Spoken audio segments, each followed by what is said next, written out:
even if all the others are against you, you never quitter. I'm a jack of all traders. Anything you put to the tester, I can pass the tester all Asians. It's in my DNA now, it's embedded in me.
Yeah.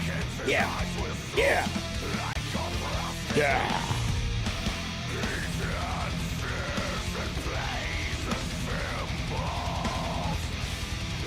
All right, we're getting to it. I got water dripping from my mustache. Got water from my mustache. Look at it. I remembered it. It's on. It's on. Look at it. It's on. It's on. Look at it. It's on. All right. So hold up. I'm gonna get this tuned up and get this turned down a little bit here. I'm gonna shout over everything. How's everybody doing? It's Friday. It's Friday. It's Friday. And I'm excited that it's Friday because these days, as the wife and I were just discussing in a sort of candid, I mean, sometimes with your friends or your significant others or your loved ones or family or whomever, even if it's just yourself, you want to make remarks. sometimes, as crazy as the world is right now, sometimes you just have to lean into it a little bit. You know what I mean? You just have to lean into it and both just be like, man, it thing's crazy. So sometimes we've got some rather morbid humor around here when it comes to things like that. Anyways, Friday, and we have survived another week on planet Earth. Cheers. What am I doing today? I'm just hanging out with the this amazing plugin that everyone seems to be using it. It's called this Atlas DSP thing. It's these guys. Thanks so much to Atlas DSP for hooking me up with this plugin a long time ago, and a dear apologies for not getting into the update sooner. Just things have been crazy. And no excuses though. I should have got into it sooner. And I'm just gonna get Shaq tuned up here. Chuggernaut, nice to see you. How are you feeling, my good friend? Are you feeling a little better?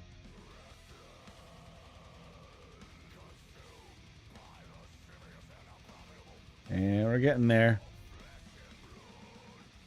I just had to do a neck adjustment before the stream here, so it's in need of some TLC. Otherwise, this thing stays in tune actually remarkably well. This is a Harley Benton JA baritone that I have souped up and modified just a little bit, actually. I did a shitload of work to it, but as far as modifications go, it's just a soap bar size 81 and 85. I'm working on something, maybe working on something with Aurora Tone pickups though for this guitar, where it's going to be pretty sick. Where we're going to be maybe doing a set for this guitar that's a little bit different than a set of EMGs, although the EMGs work rather nicely. Let's hear what we have without touching a damn thing. I'm confused. I remember what I did there. The last stream we had the rather large reverb on. Okay, whoopsie. That's fun, isn't it? Oh well. All right, hang on. Get our usual studio alpha and put it on our usual 6%. I was just in the last stream. If you weren't there, you wouldn't know. You had to be there. Let's try.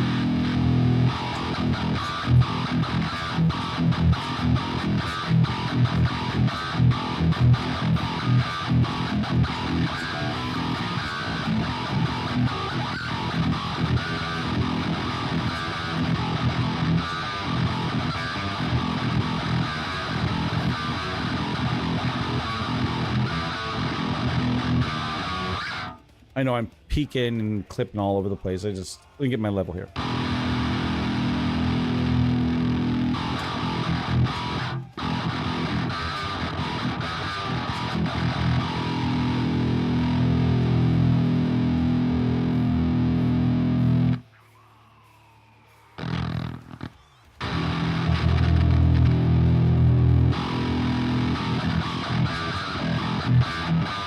What's going on?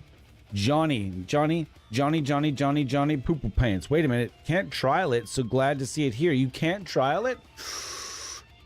Ooh, that I have problems with that.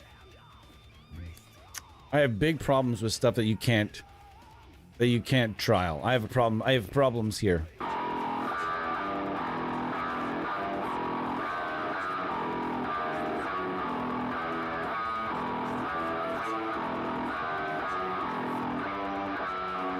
What is it? Can someone tell me what it is about the lo-fi feature that has people so excited? I've seen people in certain other user groups mentioning the oh, you guys need it's gotta have a lo-fi, for fuck's sakes. No, it doesn't. We are not making a lo-fi feature industry standard when it's as simple as taking an EQ and just using like a low cut feature until there's no more lows and fuzz things out a bit. Like, it's not hard to do. Just learn how to use an EQ for you know what I mean?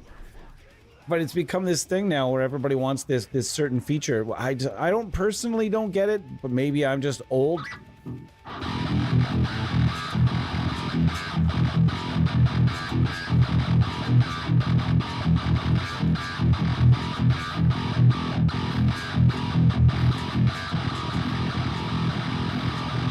right, let's check out what's in this, and then we're going to get to it.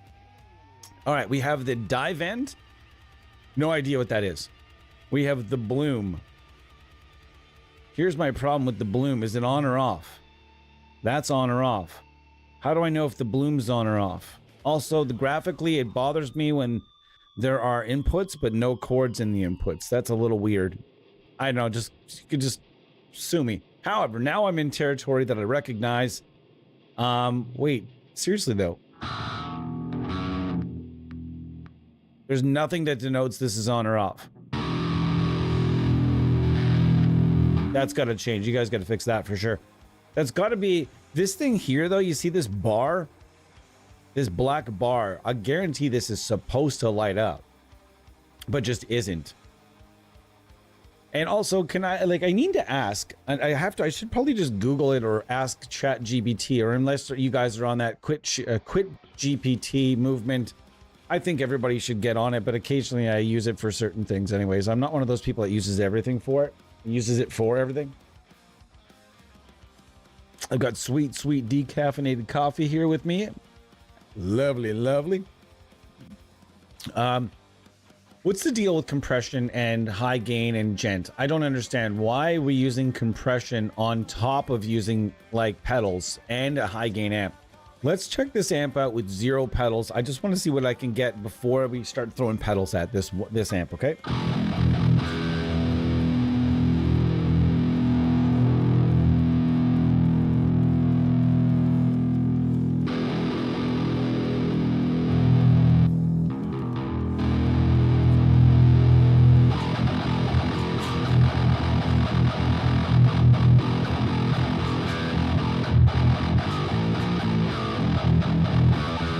I can turn it up for you guys now a bit. Then we're starting to get somewhere with the tone. It's beefy. Real beefy. Lot of low end there. Whole lot of low end.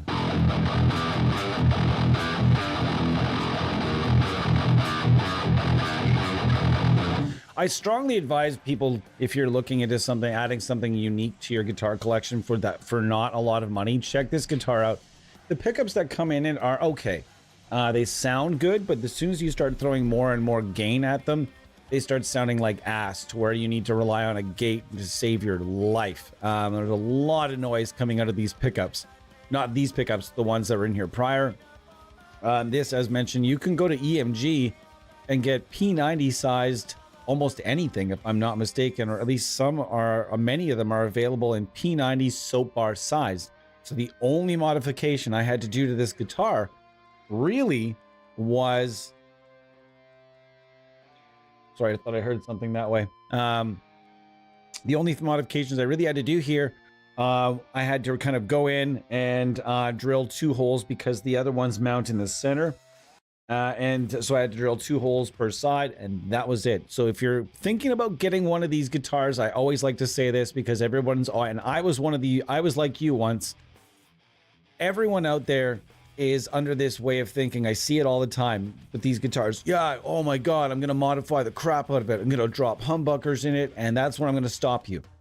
If you're intending on dropping humbucker-sized pickups into this guitar, you're gonna want to have some know-how, or somebody with some know-how, a good sharp router. A rotary tool is not going to do it, and then you're going to have to go and buy a custom pickguard on eBay. And if you're curious as to where to buy them, I found one on eBay, and if you can't find it, email me theampsimuniverse@gmail.com, and I'll send you the vendor that offers these customized. They'll do whatever setup you want. They would even do 1 pickup, 1 humbucker, 1 whatever. I actually was contemplating getting a pickguard done with just the one humbucker, just the 1 neck pickup. I don't really have a need for a neck pickup in this guitar, so I'm still thinking about doing that down the road and getting a cool pickup done aftermarket, and then putting just one thing in it. Of course, I could just take this out and put a sticker over this very easily. That would free up some space in here because the pickup selector could move. Thoughts and thoughts and thoughts. Let's see a show of hands in the comments, in the chat. What do you guys want me to see me do? Just leave it alone or pursue something different? But if you're planning on getting one of these, they're cheap as fuck. The frets are amazing. The neck is awesome. The tuners are not too shabby. The bridge is really nice. The saddles aren't too bad at all. The wiring was garbage. The pickups were, I just chucked them. I don't think I kept them. I'm pretty sure I just threw them out. But what can you expect for a guitar that sells for like $160, or I think now it's like $210 or something like that? Just letting you know ahead of time, you're going to bring it somewhere to get, you're going to want to bring it somewhere to get the frets polished. If you don't know how to do that yourself, like really polished, really well, like good, not just, it's going to eat polishing cloth for breakfast. You're going to have to go in with sandpaper and do a real full fret scraping of it. The frets were not in great shape. They seemed really bad, and as soon as I put work into them, the frets are now really nice. So don't be fooled. They might come to you looking and feeling kind of grimy because there's that lack of quality, there's that lack of finishing that you get in most instruments that are going to cost you $160. There's not going to be a lot of finishing factors. Fresh fret polishing, it's going to be real simple, like there's not gonna be much to it. So you're gonna want to do a few things to it, but it's worth it because the guitar plays awesome. So let's keep going here, left to right. We have 2 amps this time. I've not tried this secondary amp, so let's give this a good little bite too. The black metal, that's an interesting thing for a Thal type product.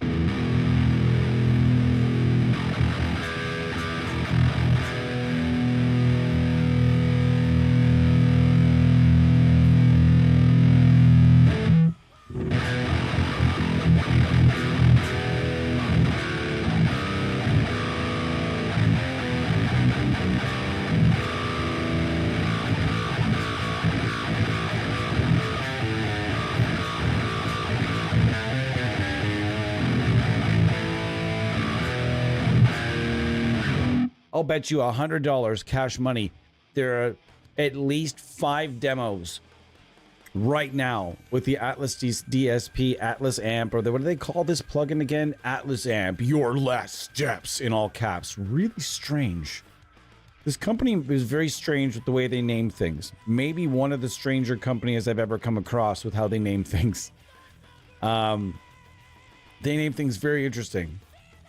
There's the pedals that are, there's the hell and the grind, but on the pedal it says 2 different words, completely different words. And then there are these pedals that are just simply DI Ken, DI Rakac, DI. There's a new one out too that I missed. I was hoping to get my hands on it before the stream, but I did not. But nonetheless, thank you so much to the wonderful people at Aurora. I almost said Aurora. Atlas DSP. It's all these A names and DSP names. You try being me. Go ahead. Try with all the amp and tone and DSP names floating around in my head. It's amazing that I get one correct every once in a while. All right, let's keep going.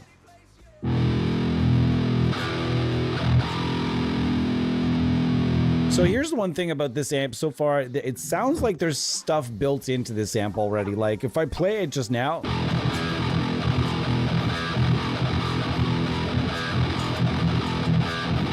it's so tight. Like it's so tight already. Excuse me. So then when you start adding all these pedals, I get really confused. Also, there's Boostify and Overdrive. What's Overdrive? Oh, here's the Ken one. This is the one I haven't tried yet. Let's try this one. But it already sounds, this amp already sounds like it's got, like it's like that third amp in Archetype Gojira, where that third amp already sounds like it's got a tube screamer baked right into it, or some sort of a TC Electronics boost baked into it, or some sort of clean boost. Something is baked into the amp as it is. So all of these boost plugins that are all, by the way, amazing. We're gonna test all of them right now, but I think we got a decent tone. Do you guys think this is a decent tone to use as our starter pack? Our starter tone. All right, let's go to this. Last time we used the IR section, it was a little confusing to me. This time it seems less confusing, although I'm not gonna count on it entirely. Let's test out what this blend is like.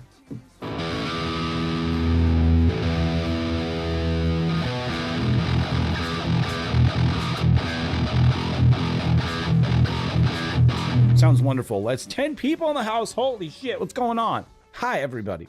It's gonna be clipping. I'm gonna be clipping the crap out of this thing all day. Guarantee it. It's gonna happen. I don't care.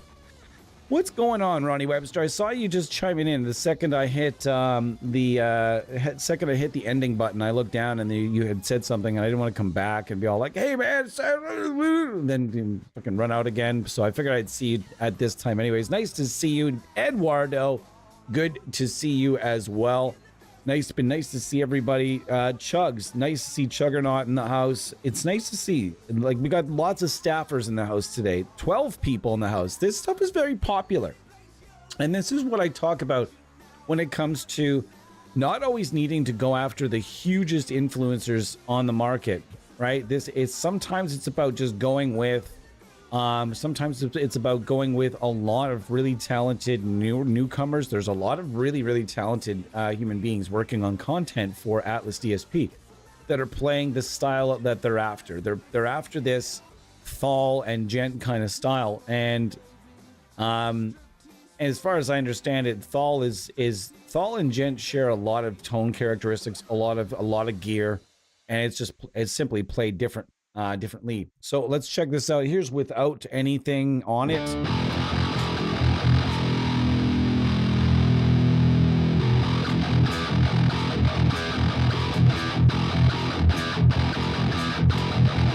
All right, let's try out this Ken Overdrive.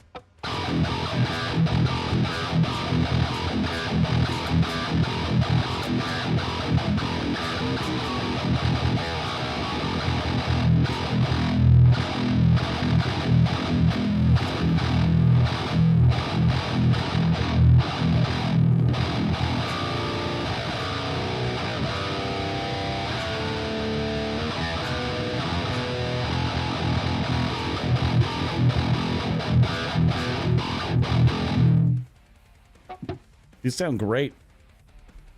Awesome. And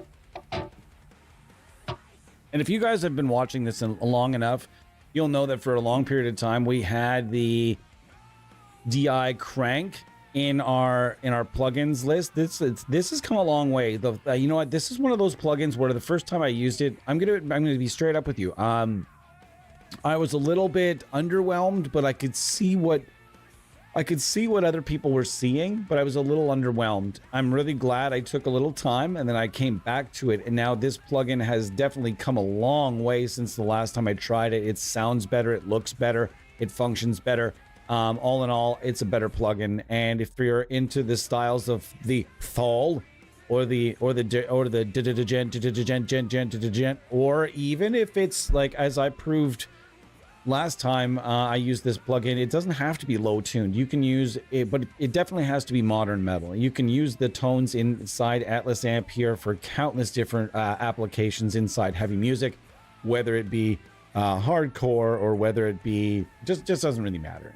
Whether it's just anything with modern production. And these days, there are a lot of bands, even hard rock bands, are even going after that modern clangy production. And this is exactly where you parked your car. I don't even have the mids up because I think that gent tones generally, I like to hear when bands will go with like two tracks. If you're always quad tracking with gent, it seems.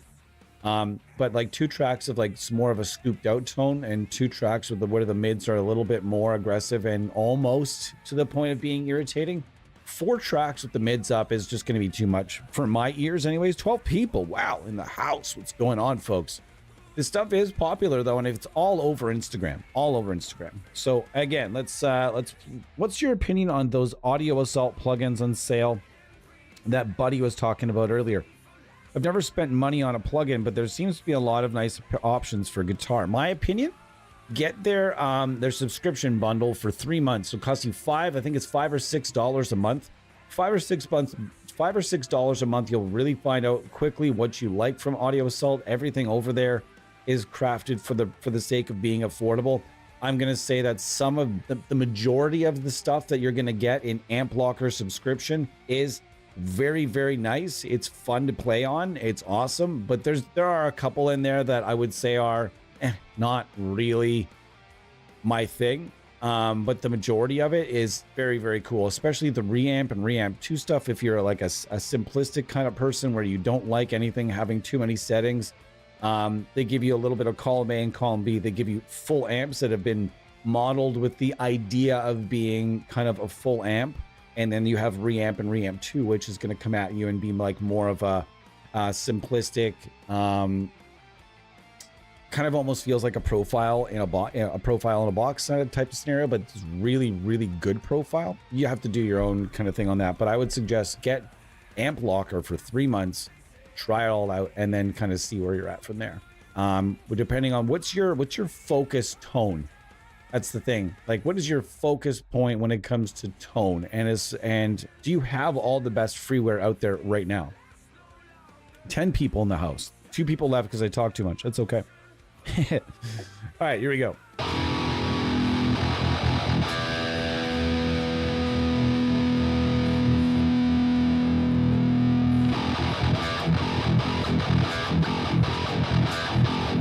Gonna be hammering the same riffs at you guys a lot today, but it is what it is. Just kind of trying to find a good medium so we could kind of get some tones figured out.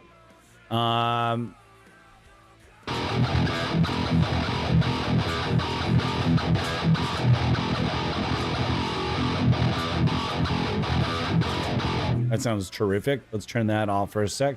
Let's go to the thal. All right, so again, without first. Without.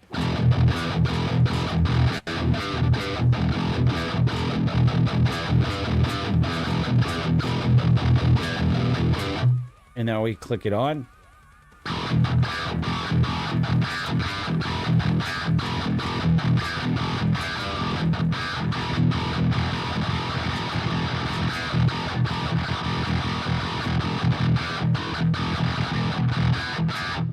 There's a lot of really great stuff in there, Dimos, but it really depends what you're into. If you're into more like soulful tones, like we were talking earlier, and you're into a lot of the edge of breakup stuff, that's gonna be you're gonna do a little bit more searching, but there's definitely a lot of great tones in there for you as well.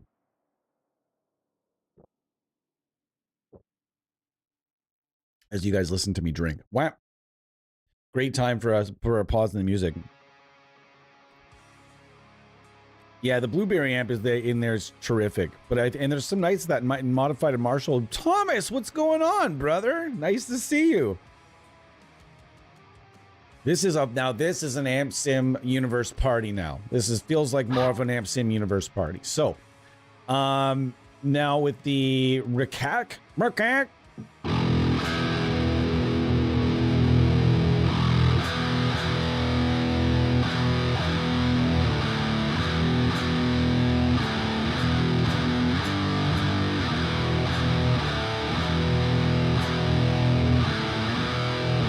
The understanding that I have is the difference between gent and thal gear-wise is the use of fuzz. And somewhere somebody more modern decided that finally decided there was a reason to use fuzz in modern music for some reason, this or that and the other thing, and they found a really great application of it. I'm not really I'm not really a big giant fan of like the knocked loose guitar tone, but I do like the use of fuzz in thal, and I think it's interesting the way that they use it. It seems to be used almost transparently, where it's blended in almost like it's very transparent fuzz. It's almost like out of the 4 guitars in the quad tracking, it's so giant. Maybe they might even record 6 tracks of rhythm guitar over there in thal world, because it doesn't sound like they're able to use a bass in the traditional way because of the low tunings. Maybe not, who knows. But it seems like they record 2 tracks with fuzz on it of some sort, and then 2 tracks without fuzz with more of a clanky tone. Having done my homework now. Sigma is cool as well. I'm here, lurking, doing maintenance on the washer dryer at the moment. Nice. That sucks. Nice, everyone's here. Killer. It's nice to see everybody, man. Really nice to see everyone. All right, let's get some riffs out of this.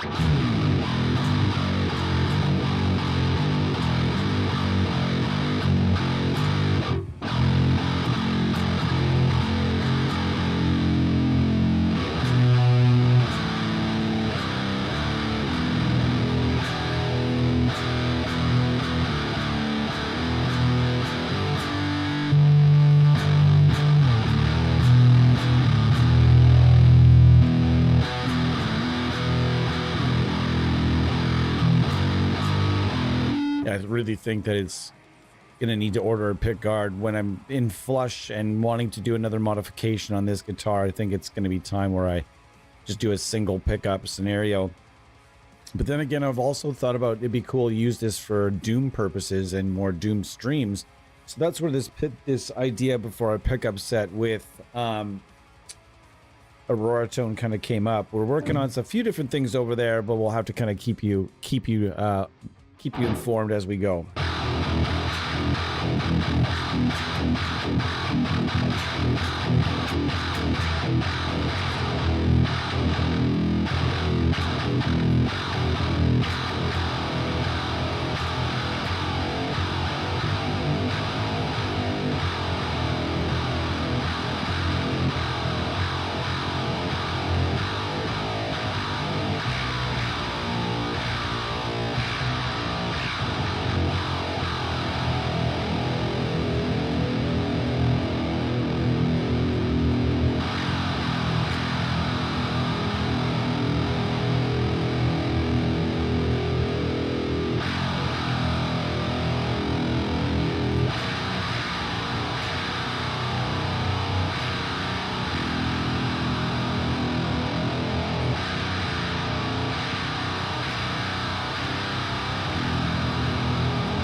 Holy, that is an angry ass pedal. Pardon me. They have DI crank and they also have another crank, but this crank also says grind. I'm very confused. Why is the grind pedal also called crank? Which word do I promote? Is it the crank grind or the grind crank? Grind crank sounds like a new style of music. Or something I'm supposed to ask for when I'm in the red light district. But dumb.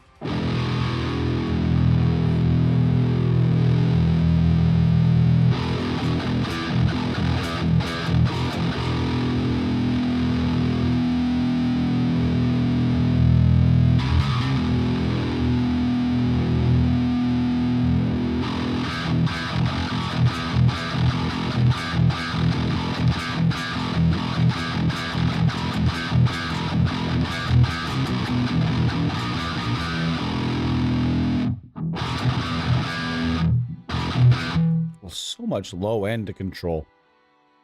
You really gotta control that low end. Is there a high and low pass filter? And the EQ, there is. Wonderful. All right, let's do that. Let's do that at about 120. Sounds like we've neutered it. Let's don't do that.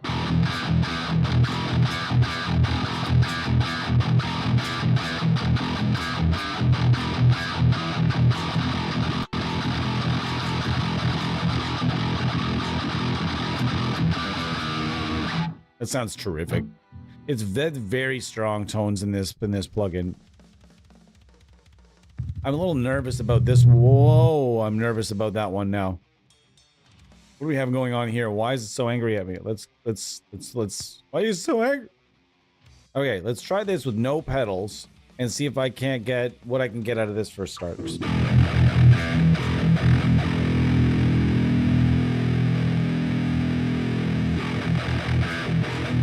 The amount of like low end headroom is fucking insane.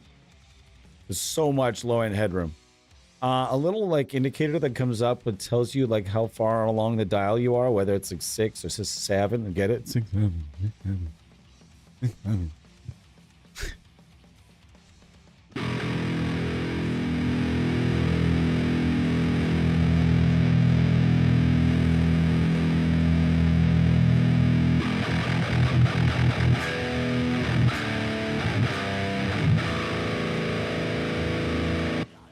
There's a black metal amp with a clean tone?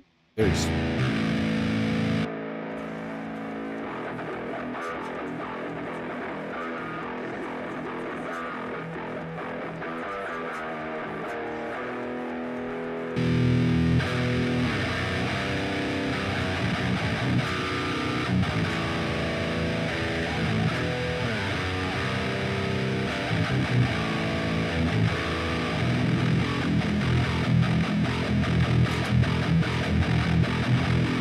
Man, that's terrific. Let's see what we got in the comments here. We probably got a bunch that I've missed already. You're welcome for the Ironheart, brother. You earned that plugin, and I hope you put it to good use. Welcome to the rabbit hole that is guitar equipment. Yes, absolutely. Just hard using Namtech as a non-guitarist guitar player. I speak audio engineer vocabulary, but guitar equipment, I'm pretty ignorant. That's okay. A lot of people, I know a lot of guitar players that have been playing for a long time that are equipment ignorant. I played in a band with a dude that didn't even know how to set up his own amp. Knew how to put it together and set it up, but didn't know how to his settings. That would be up to the rest of us. We would just like play around with his settings until things sounded good as a band, and then we would just go. He had no idea. He would just stand there and play guitar and sing.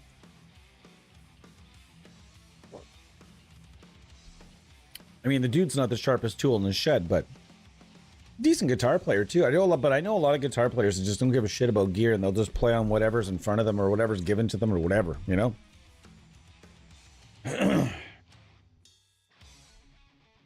What happens if you throw some crazy delay and reverb in front for shoegaze fog crazy atmosphere? I have no idea. Delay out in front? I don't know that you can do that. You can definitely, looks like they include delay back here. So if there's something that I can do back here, a little color would be nice too. Too much black and white. See, this amp here looks amazing. Okay, that's why I'm just pointing out, I like to point out small things just in case developers watch these back and go like, oh, that might be an alright idea. Or, yeah, idiot, I kind of know already. So far, the indicator light on this doesn't work, but the indicator light on everything else does work, but this does not work. I'm assuming this is supposed to be the indicator. Now the graphic on this looks nice. Again, lots of black, but a little, I like with grind here, black is fine, but a little bit of color, like this pedal looks amazing. And DI Hell looks, or is it called Hell or Thal? I don't know what the answer is. This one looks as well, looks really, really cool. So all these black pedals, it makes it makes the colored, the art stuff with artwork stand out a little bit more, is all I'm saying. The amp stands out amazing. This amp they could have done something with this amp, I think, to make it look cooler, like a glow. And I'm speaking as a product designer that's currently, if you're like, who the fuck is this guy? I currently working on like 5 different projects as a at least partial product designer, and I've worked on plenty in the past, and just kind of like what I see. You guys can give me what you see as well, but this one I think is not a dropped ball by any means. Here's what I would change with this one. If I had the reins, I would put a glow behind the slots here, a glow from inside the amp, some sort of glow, any color, doesn't really matter. It could be red, or right down here, this is the indicator light, could be something similar, but I would say red, and then red indicator light would probably look good in their plugins. Kind of like black metal. It looks, you know, fade, like a subtle red glow behind the grill.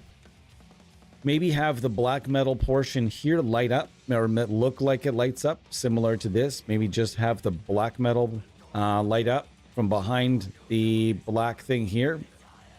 And these are just little nitpicks, right? But then you come in here and it's, again, there's a lot of black and white. You go in here, a lot of black and white, but I do like the little LEDs. And then again, back here, this could be so much more. I would suggest, because I would totally suggest that internally that somebody go and put a little bit of color into each one of these graphics. Just a little bit, not enough to be like, oh my God, it's like it's a work of art, but this is a work of art. These look really nice. These pedals look really nice. So like, see here, it almost looks like lightning or some sort of a swirl. And just to even have the what the light portions here be more like even just like an ice blue all the way around. And a very, very bright ice blue would look great. This one could be like purple, and this one could be just as it is because there's already a lot of art going on. These are little things that I think of. However, we're on this amp, and this amp sounds crushing. As mentioned before, the pedals all sound really great. We were using the DI crank in a lot of streams for a long period of time.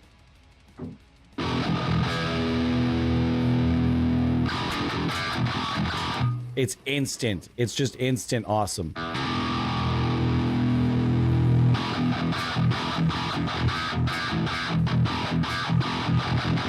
There's just so many ways to get there's clank, there's another kind of clank, and then it's like a plugin that specializes in clank. Lots and lots of it. Lots of modern gen, lots of really, really articulate, very articulate. And every note that I'm picking, no matter which tuning I'm in, this is a great plugin. Of course, it's designed for people that are playing on ERGs, extended range guitars, extremely low tunings. This is meant for you. If you're one of those people out there that's like, I need more plugins for me, like the drop tune folk. I think there's already a lot of them out there that you could probably experience, but nonetheless, this one is 100% designed for you. And if you want another one, a really good one, this is another one to add to the list. But make sure you experience all the different plugins that are out there that have been designed for ERG guitar players, or just say, or rather ERG players out there. There are a few developers out there that are making stuff just for you specifically. So cheers to you guys for having such a huge impact, because with developers all of a sudden just making so many different plugins that are designed to be doing like the Thal style of music, it's very interesting to me that a genre could just kind of come out of nowhere and just be like, bam, cater to us now, and it just happens.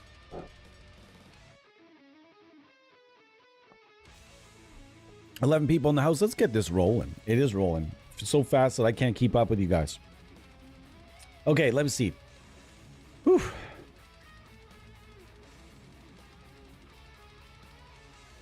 Just a grind cranked in my pants. Would sound sick to send that tone as a track, then take 2 DI tracks with a bunch of soft, dreamy choruses. Yeah, these are all things you could easily do. How much is this plugin? How much is it? Atlas. DSP.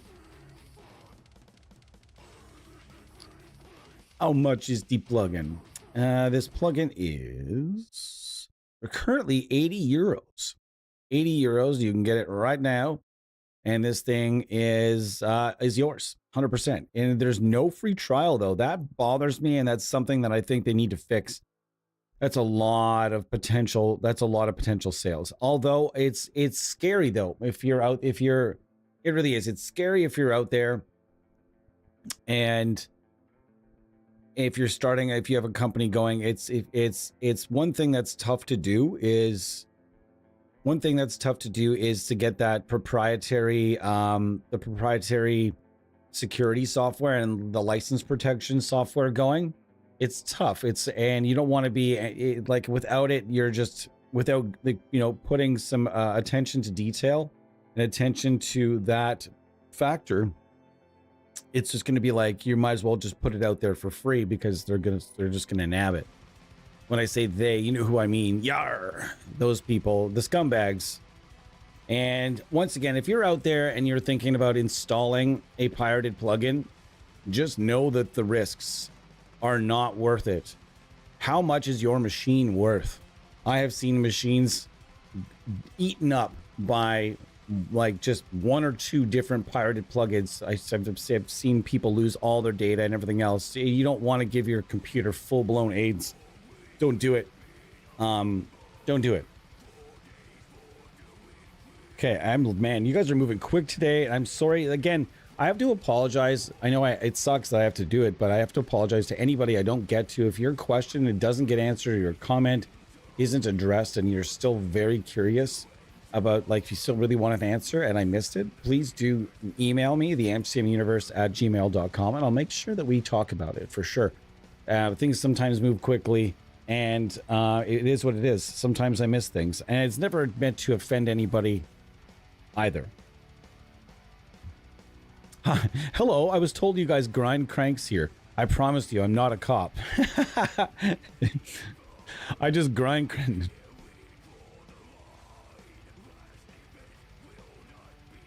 Orange is Distant. Sorry, Orange and Distant is one of my favorite top 10. Easily go to. Really, eh?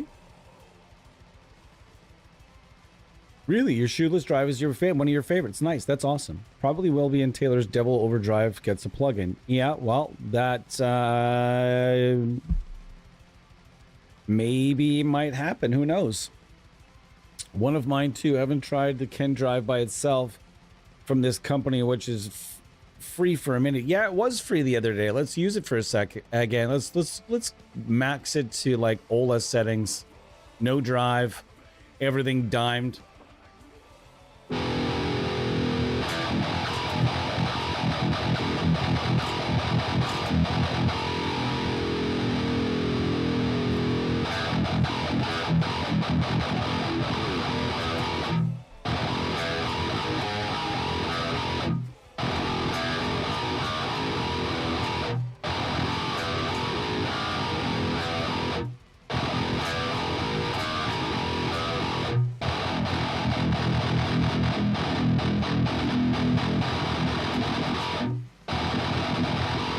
That sounds delicious.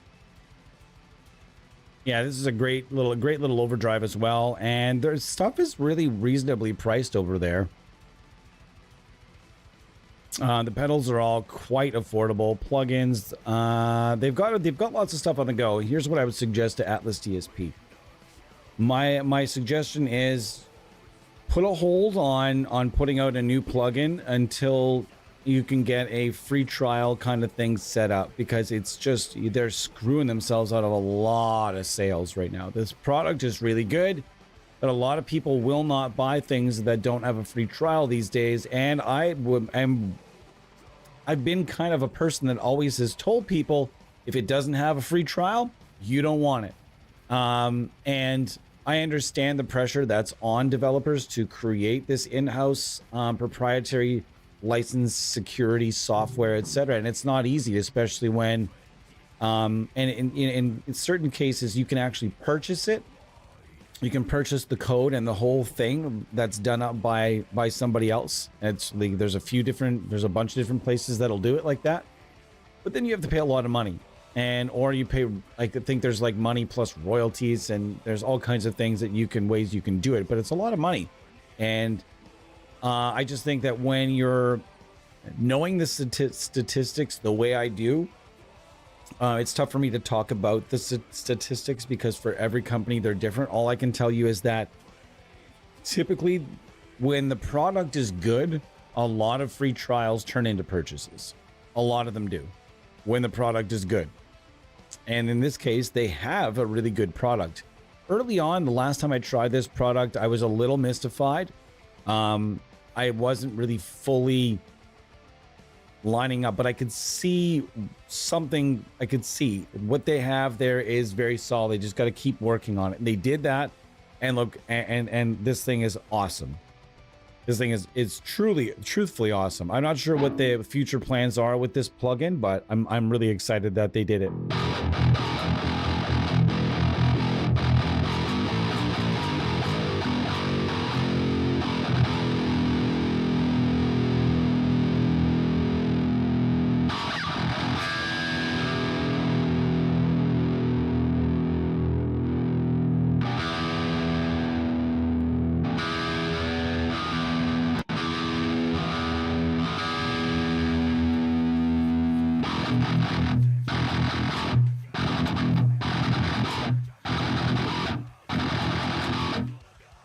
Man, this guitar is so fun to play. You really got, until you've played a 30-inch scale guitar, you really have no idea how fun it is. I wasn't sure, and I only bought this for the channel. There's no other reason I had this initially.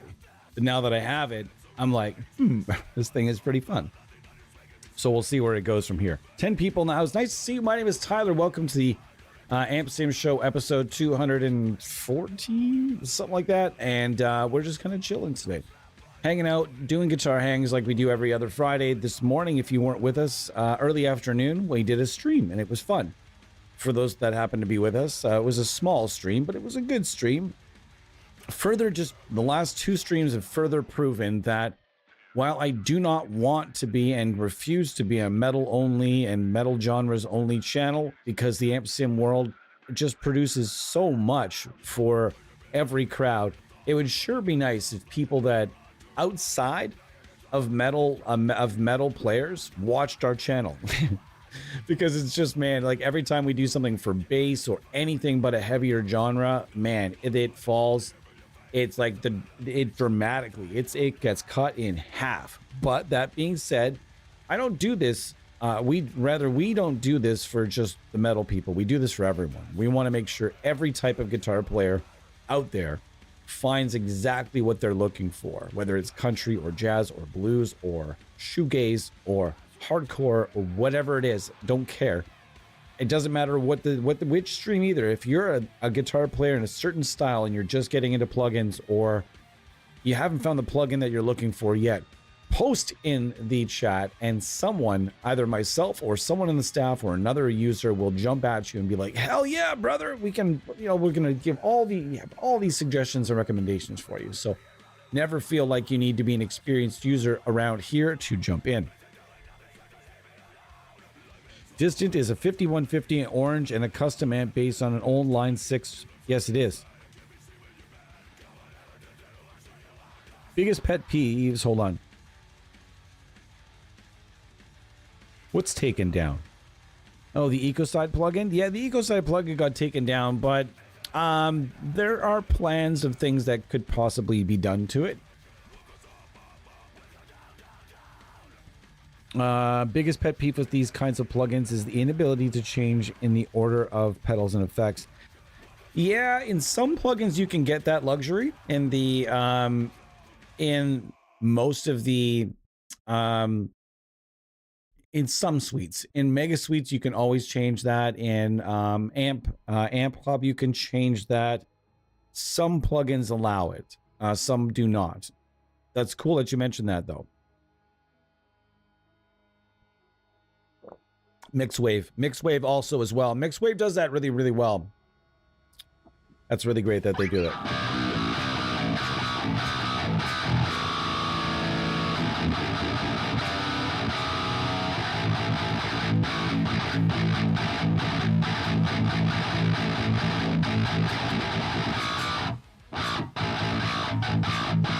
Wow, that's so clanky.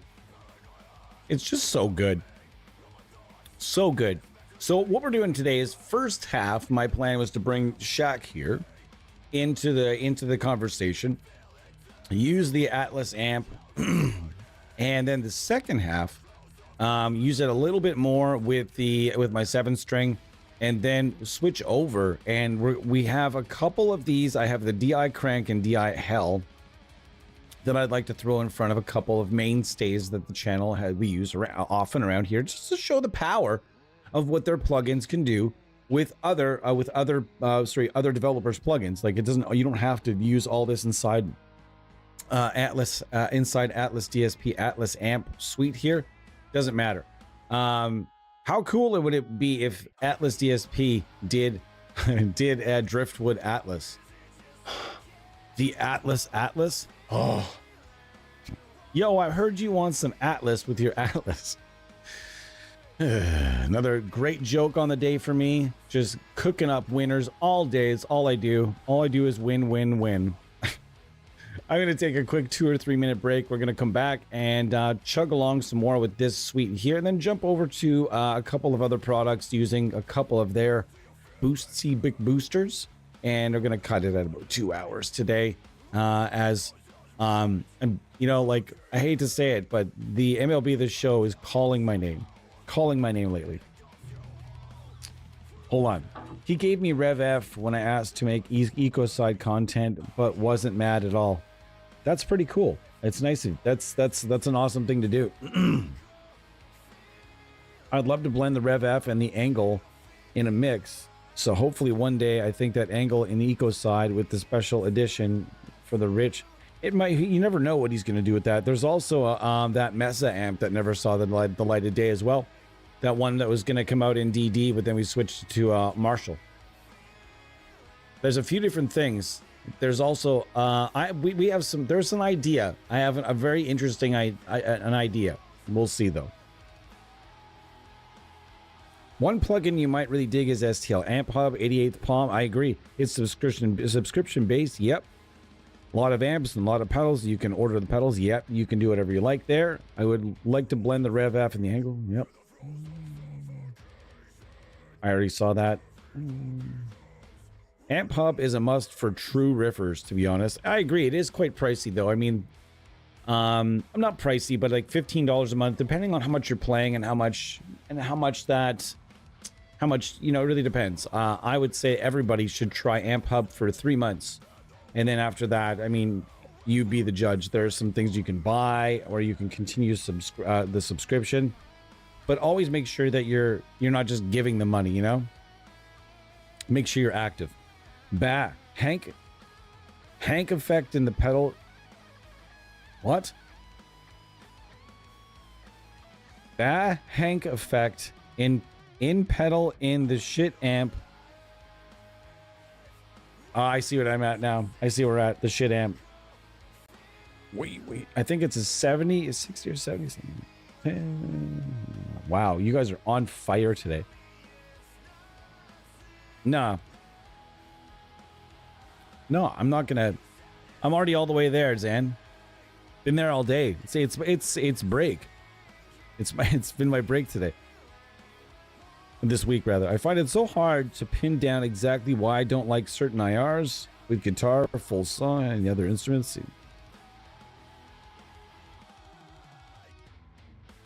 Actually, you know, welcome to the world of guitar. Like someone said earlier, 88th Palm. It's a rabbit hole. It's a rabbit hole, and it's a crapshoot sometime as well. All I can tell you is on this channel, we are only gonna guide you to the best sounding stuff that we know about. There's some stuff out there we don't know about, and there's some stuff I'd like to. Has anybody tried that new Zen amp from Canvas Audio? I'd like to know how that is.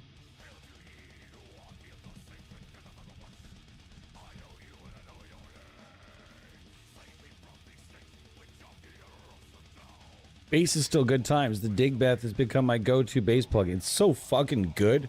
That bass plugin is such a hidden gem, and it's just like, being that I now control that. You know what? I'm gonna do a campaign with the Digbeth. We're gonna do it. That's it. 15 people in the house. Nice to see you.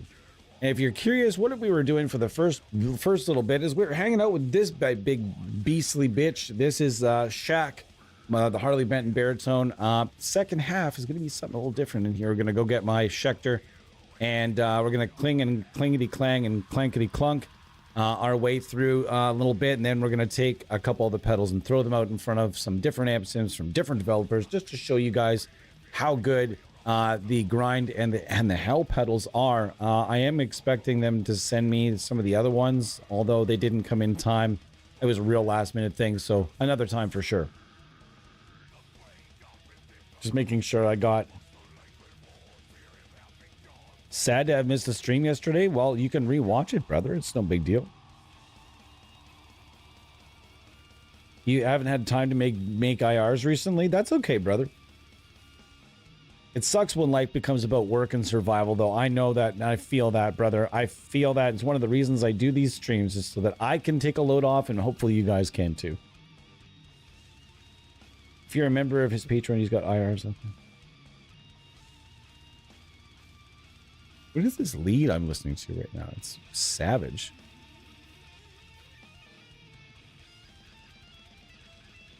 All right, cool. All right, give me 2 or 3 minutes. Gonna be back at you. We'll get through another hour together and have a good time with the Atlas DSP stuff. Thanks so much to Atlas DSP. I appreciate each and every person out there, each and every company out there that hooks us up, knowing full well that hooking us up, if we like it, we're going to promote it, and we're going to do all that for free. We love to do that. And we not only just on this channel, but we like to talk things up as well. And the team here, when we really believe in something, we will tell everyone and their sister about it. Everyone, their sister, their dog, and their babysitter about it, and feel good about that, because it's just like what we like to do here. As I like to say, we are we are AmSim evangelists. All right, thanks so much for being here. 2 or 3 guys.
What's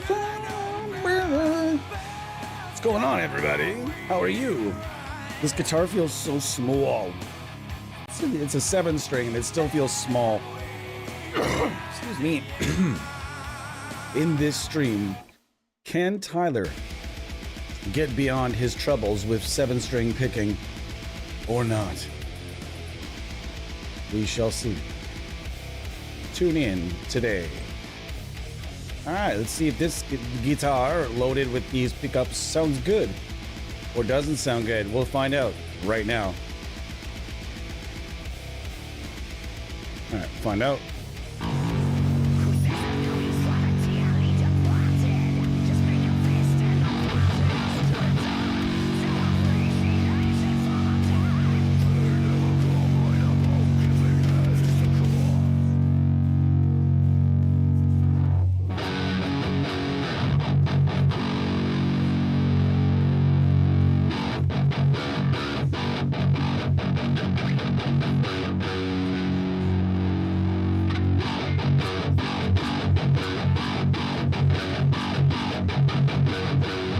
Sounds pretty good.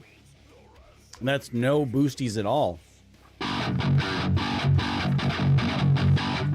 Very different pickups. We're gonna have to set this up. Bring in some more low end. Too much low end.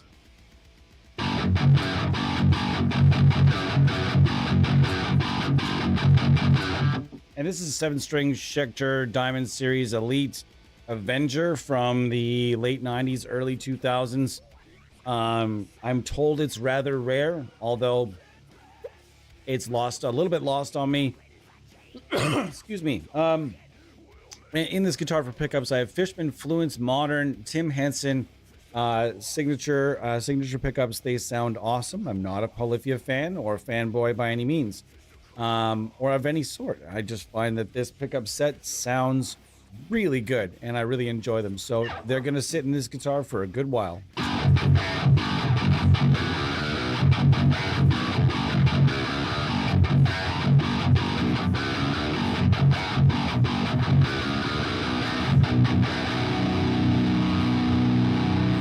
That's not too shabby.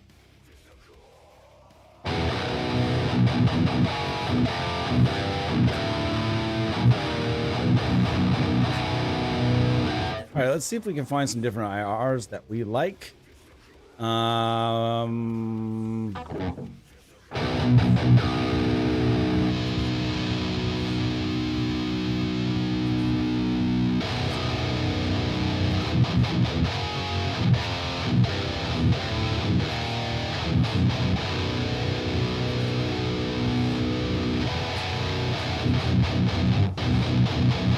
Interesting, because the second I heard that by itself,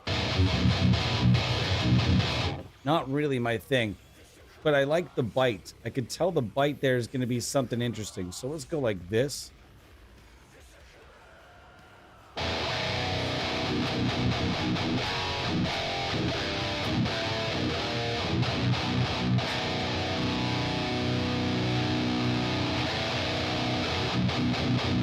Doesn't sound too bad at all.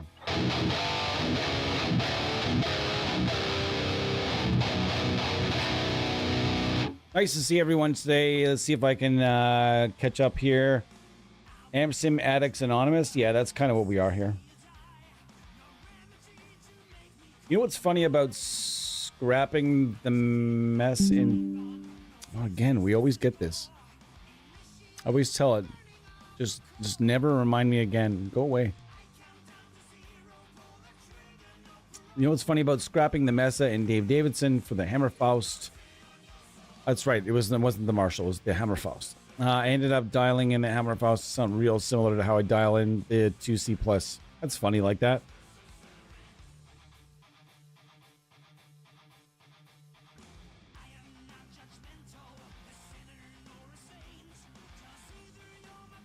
It's been hard work being an AmpSim addict. I almost relapsed on Neural DSP and realized I have so much. It's not that you have better stuff. It's just that there's no reason to limit yourself to one developer. There's just isn't.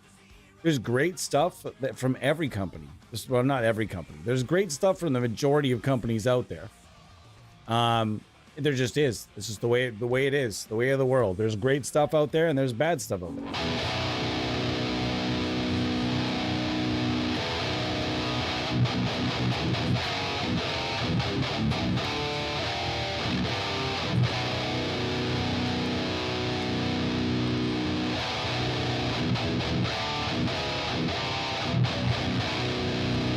Cool. So I'm not sure what the story is with these IRs.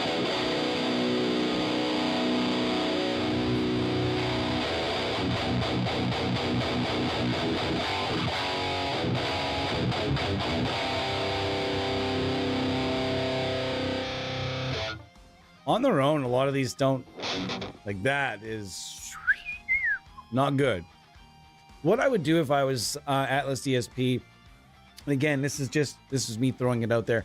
I would find an IR developer that they could work with, someone that could license them maybe like 10 or 15 different files, or maybe license them like 30 files they could make some blends with and such, rather than putting the pressure on them to either be shooting their own IRs, or maybe they're creating them via filters and EQ and such.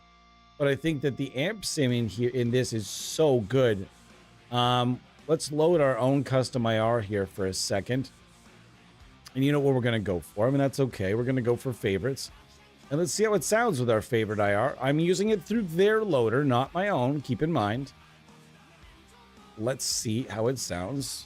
Let's see.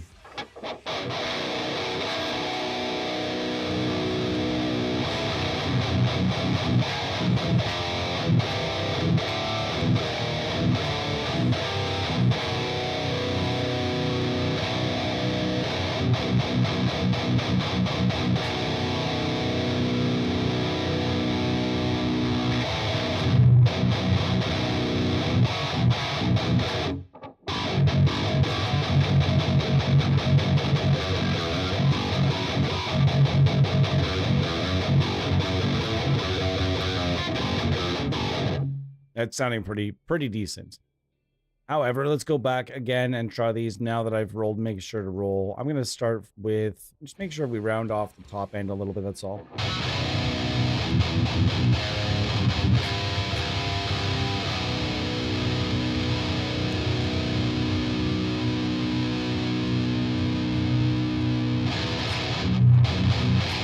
That sounds good when you roll off a little bit of that low end.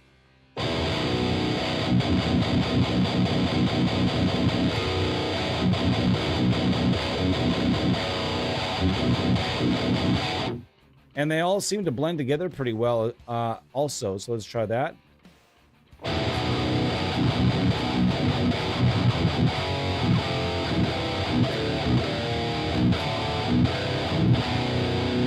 like that they give you the low cut and high cut for per side. And they're making the blend because you could really easily just find one that's really dark, that's got a nice punchy low end. Find one that's a little bit that you really like the bite on, and then blend them together here.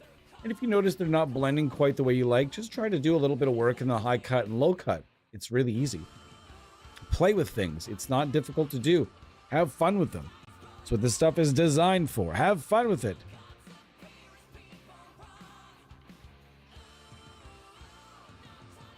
Ronnie, I actually think it has more gain than the real amp. Going back to seeing the comment about the valve state plugin, I think it has a little more gain than the real thing. It's not a real gainy amp, to be honest. A lot of the classic recordings that you've heard with the, like, it's got enough gain, but a lot of the classic recordings that you've heard that involved a valve state involved various distortion sources out front. For example, when used by Chuck Schuldiner, he was using the DS1 out front. When used by, I think by In Flames, there was something out front of, there's an overdrive. In all the bands that have used the valve state, I believe there was always usually some sort of distortion source out front that was blending or controlling in some way. But again, I can't be sure. It's always nice. To me, it sounds like there's enough gain, but again, I'm not 100% sure.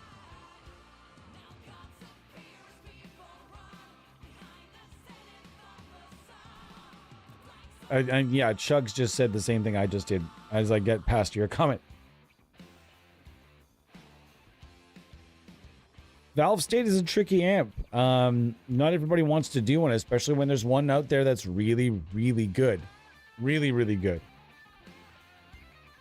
This Heavy Earth Suite does rip, but it's going to rip a lot harder when it's finished. And that is not super far off. I can let you folks know that everything, all the gear has been modeled.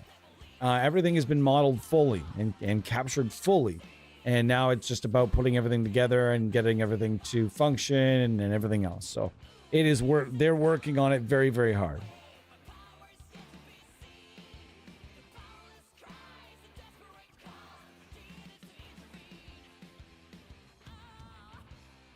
Just reading through. Yeah, the Hesher is getting a plug-in, and it will be yours, brother. Damn right. This Heavy Earth has a new amp called the Hesher that's killer 300 watts solid state, basically Shay's take on a solid state modded Marshall sound with a built-in overdrive. And apparently it's an absolute crusher, and the pedals that we have decided are going to go with it are amazing.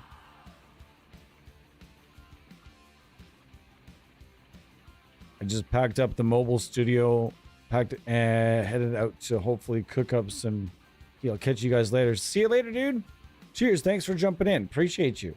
Appreciate anybody that jumps in during any stream and chit chats with us, asks questions, even if they're not somebody like, case in point right here, somebody that's maybe a newer user to Amp Sims that's just trying to get caught up and trying to get the lay of the land. And if you're like me, anytime I learn something new, I like to find the people that have immersed themselves in that thing. And I'd like to learn from them because I hate being the new guy. I hate sucking at things. I hate learning curves. All of that sucks. So if we here can try to help you find the best stuff for your budget and your needs, that's a win alone.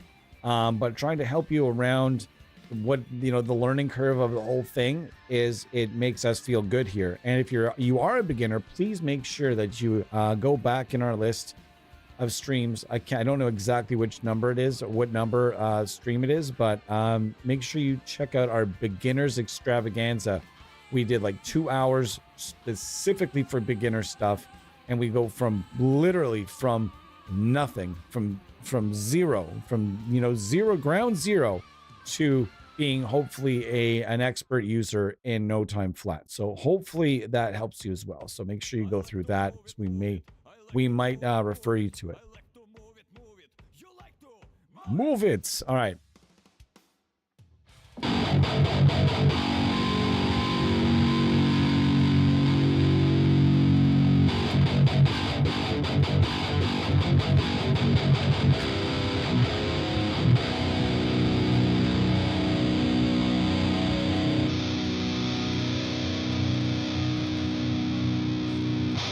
Nope.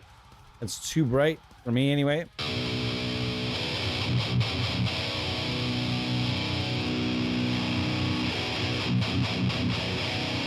Really like the bite of that one and the low end of this one. So we're going to go like this.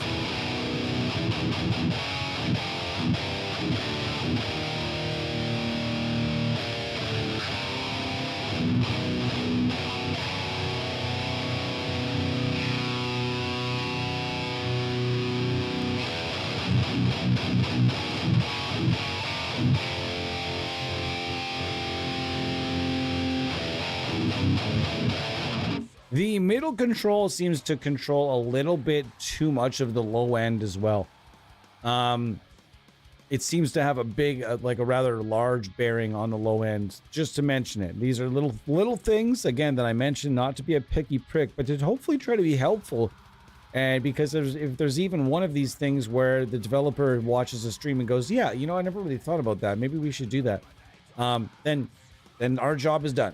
Especially as a group, we often talk to developers if we know them, especially if we don't know them, then we'll introduce ourselves. We'll send sometimes send like a team review on a product and just be like, hey, this is who we are. We've been discussing your product a lot, and this is kind of what we think about it. And just take it for what you will. One in particular developer, a French-speaking developer, was very, very not interested in listening to anything we had to say. After sending us something for the purpose of review, was not willing to hear anything negative about their product at all. And hey, more power to you.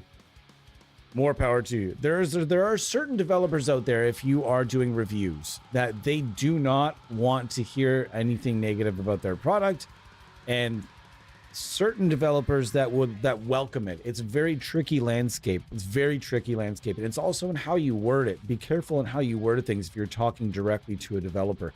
Word things constructively and word things professionally, and you may actually make some headway with that developer and getting some moves made in something you really enjoy.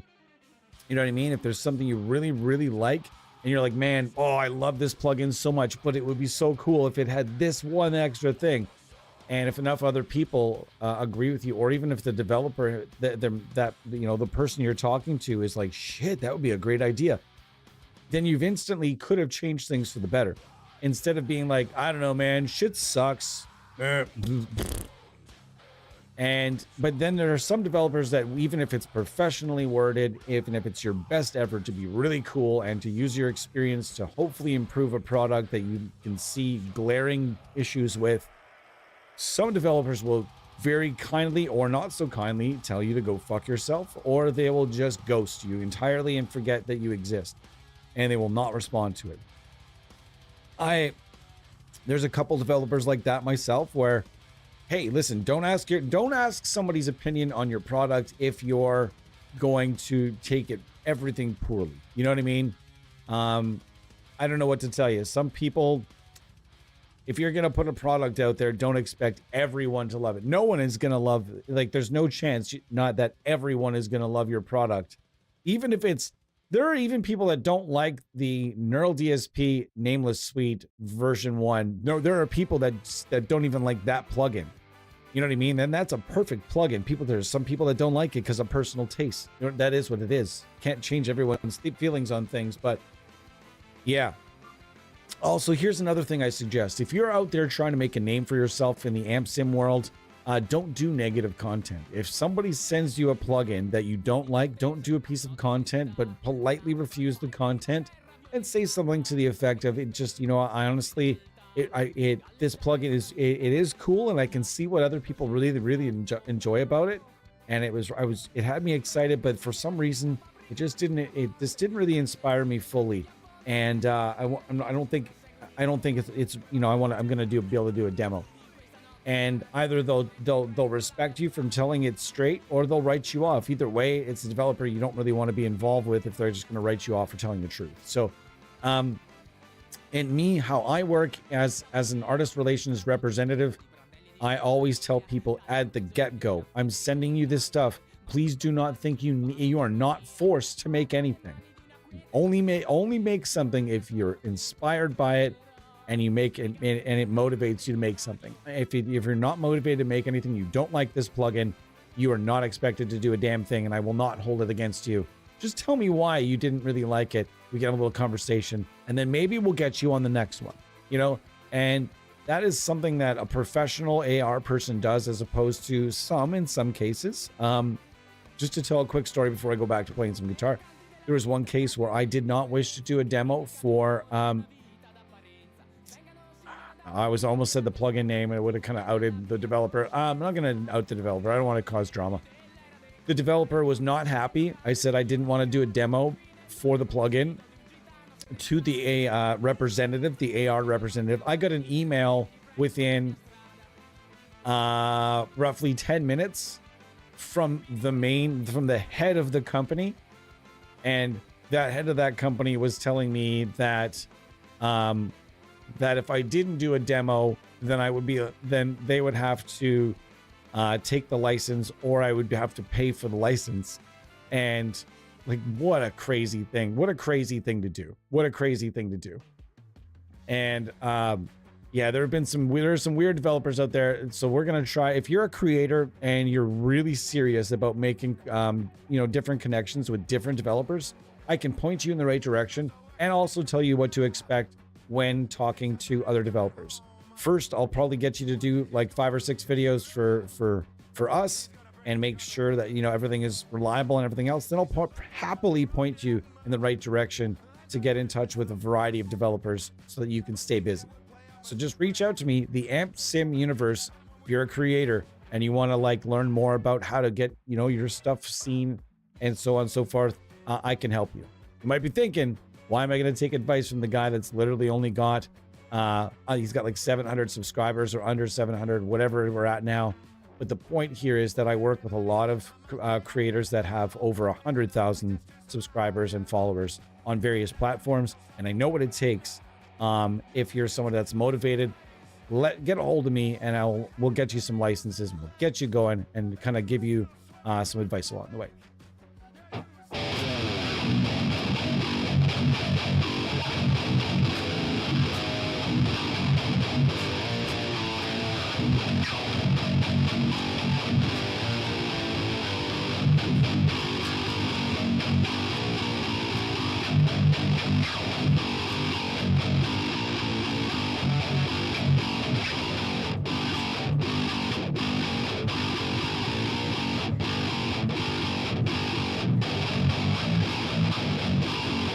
Let's bring some of that low end back.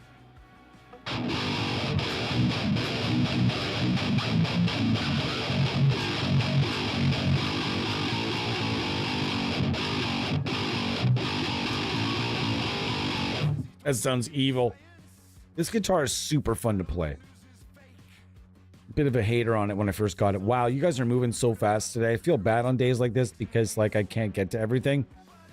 And if I can't get to everything, I feel like I'm gonna get like fucking an email from somebody that's like rather upset. And that's happened a few times where I've been talking with someone and I missed a few things they said, trailed off on a bit of a conversation we were having, and it hurt someone's feelings, and that does happen from time to time. So I do apologize in advance if I miss anything anybody has to say. It is just sort of the nature of the beast, because there are, on the other hand, people that are like, shit, dude, stop talking and play more guitar. But it's, you know, and then I would have to ignore everything everyone is saying, and then what's the purpose of a live stream? Why am I here? You know?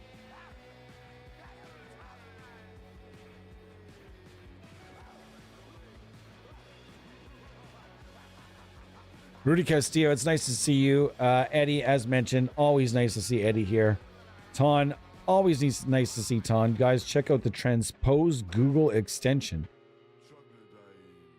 Making loops on YouTube videos and change the speed. Ideal for learning a solo. Interesting. Very interesting. I know that YouTube, but doesn't YouTube have that as well, though? Wow, the tone there. Jesus. Wow. Gotta admit, I had to use a valve. I had to use a valve state at a jam recently, and I totally did not vibe with it. Oh yeah. It really depends on the cabinet it's through. I always ran mine through a 1960B. Excuse me. It was a Marshall 1960B slant cabinet, and it had the Marshall decal ripped off, and it had the Punisher logo airbrushed on the face of the cabinet, and then I had red rope lighting that was super glued, not just glued, but like adhesive, like heavily adhesive to the Tolex, really, really tightly to the edges and around, and it looked fantastic. It looked awesome. It got the attention that it needed. Prior to the valve state and after it, I was also running an Alesis power amp that was powering a Line 6 pod, and I had the big giant floorboard with the dual expression and everything else, and it was an awesome unit. Everything was great about it. It was just eventually I just lost the need to need analog gear. Just don't have the room, don't have the need anymore.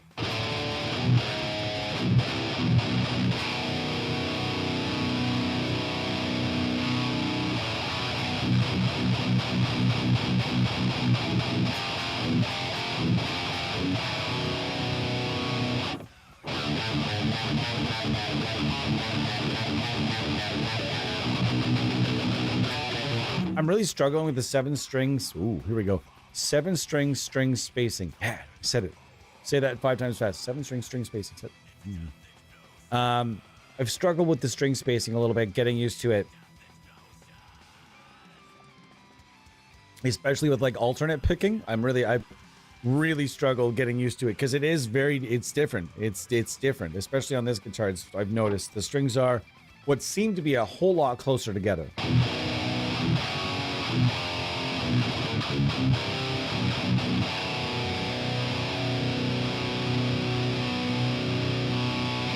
All right, let's go to the cabinet section here, in which we're already in, and let's try some more files. That sounds fucking gnarly.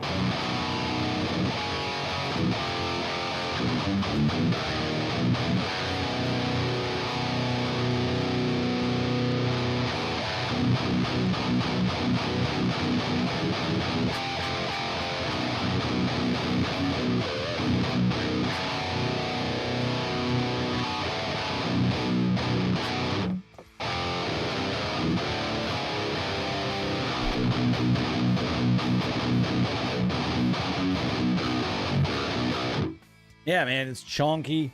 It sounds pretty damn solid, if I have to say so. And I don't have to say so. It's one of those things I was excited about getting back on here with this because I realized it kicked a whole lot more ass than I was expecting.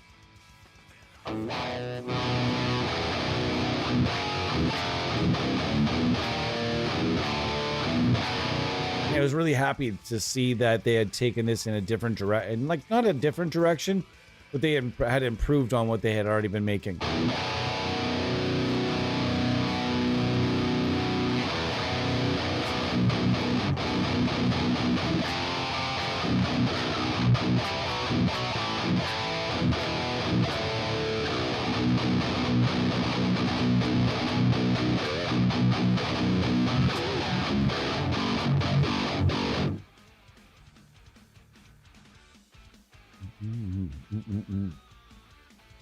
Man, you guys are moving so fast. Thanks so much, Say. This is rad.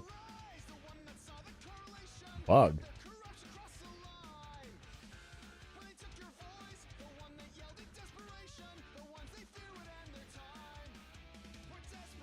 See what's going on here.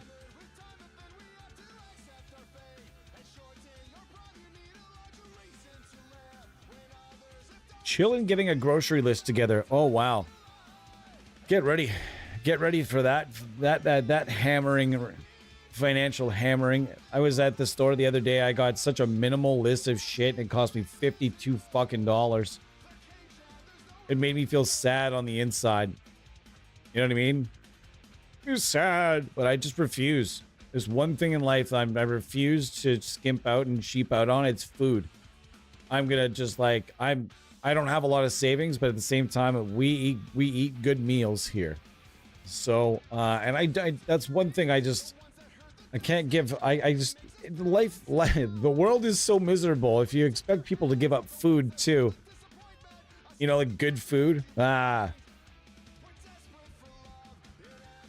especially with all the takeout restaurants inflating their costs so crazy high while also cheaping out on their food to where it doesn't even taste like the original food that you like, that you know and love anymore. That shit sucks too, man.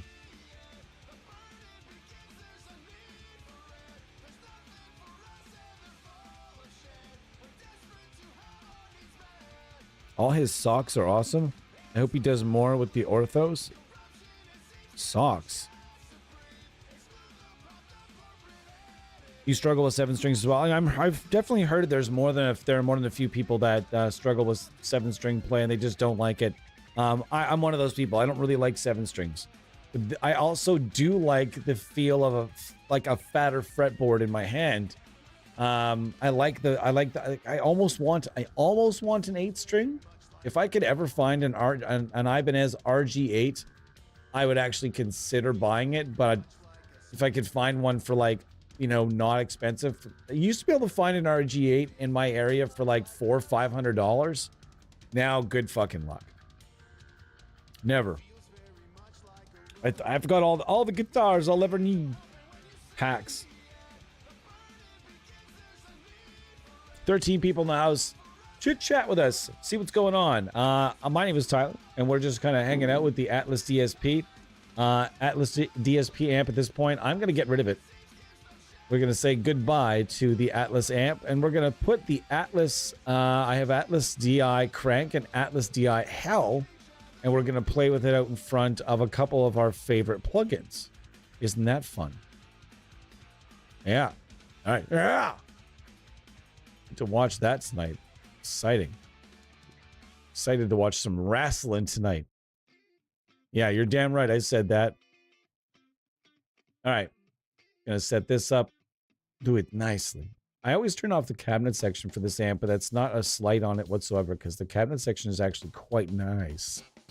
All right, so this is the tone without. Let's see what we got.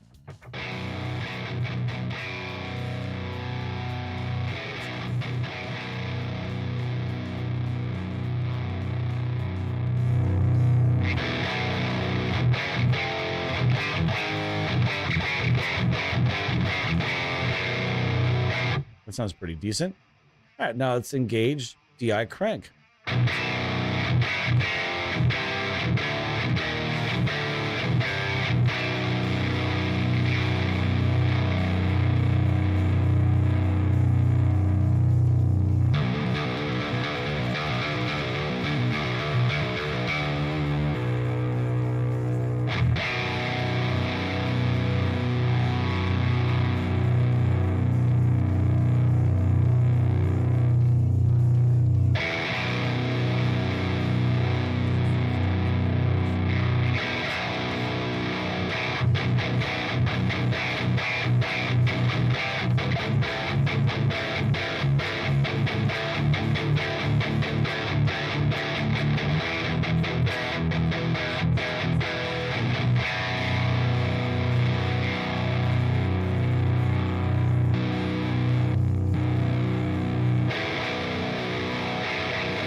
That sounds fucking delicious.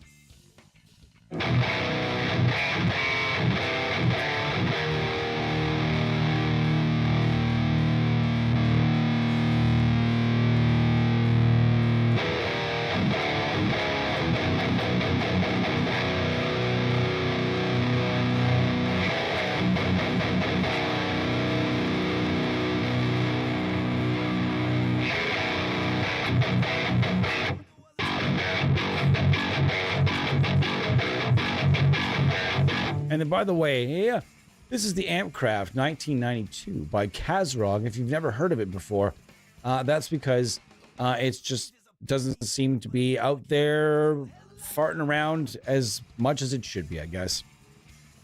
This is my personal opinion as being a favorite amp of mine, the 5150 and the family of amps that kind of surround it and came from it. This is my favorite plugin. That kind of goes after any of those amps. This is it. This is the best one. And if you want to dispute that, it's arguably the best one. It's the best one to me. Maybe not you, but if you haven't tried it, you haven't lived. You got to try this. Check this plugin out.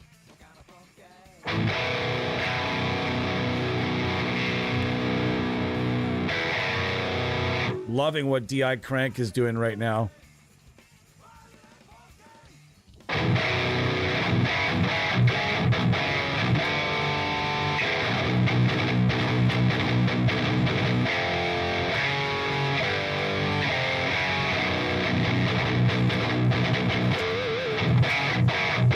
Not a lot of gain on that.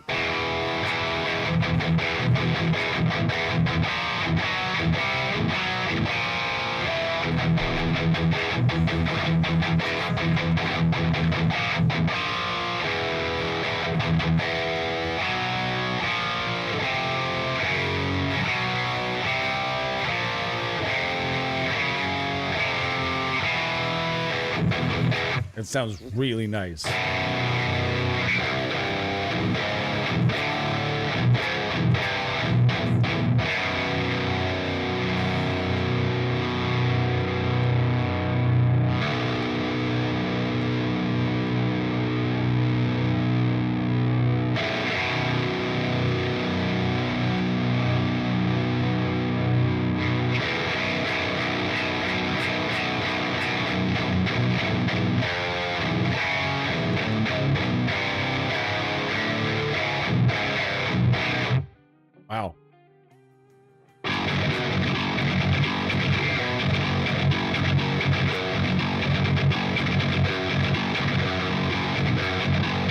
Wowzers. This is pretty cool. I think you can get this for like $9 or $10, or maybe it's the one that's 20. I can't remember. Either way, it's not going to cost you an arm and a leg. And there's also this one here. This is DI Hell. A little bit more involved. Let's check it out.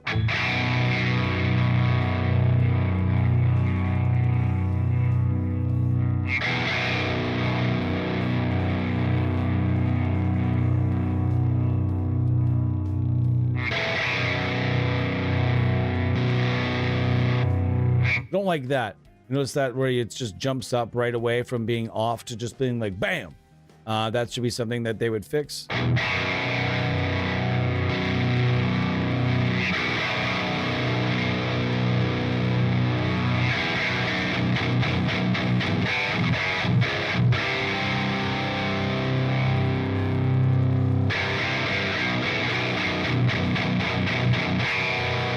Wow.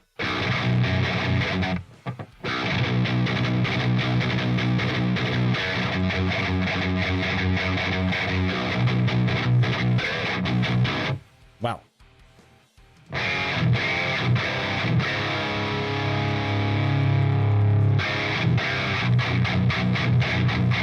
You can make it as clanky and clangy as you want, brother.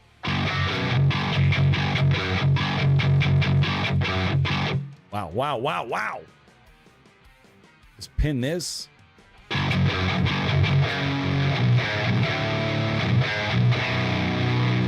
Now let's be real careful with that grind control.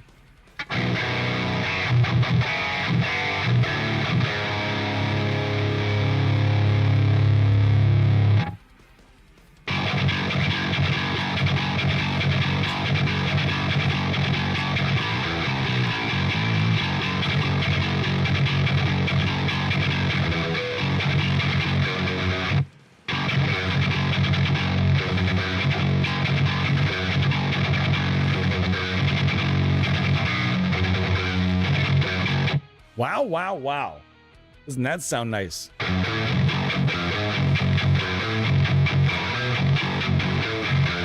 Wow. Holy shit, this is clanky as fuck. And these pickups are not shying away from this at all. They're just like, yeah, yeah, yeah.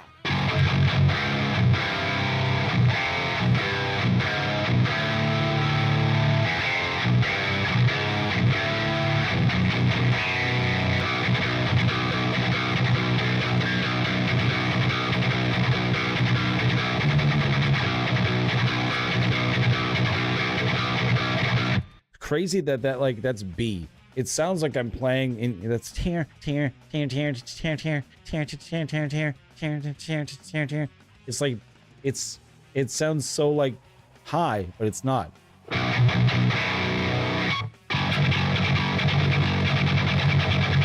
Wow, like that the note articulation there, like that bite.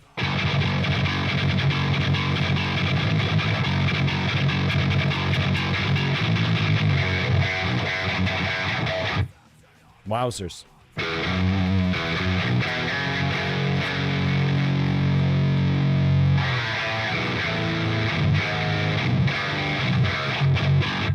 Wowzer.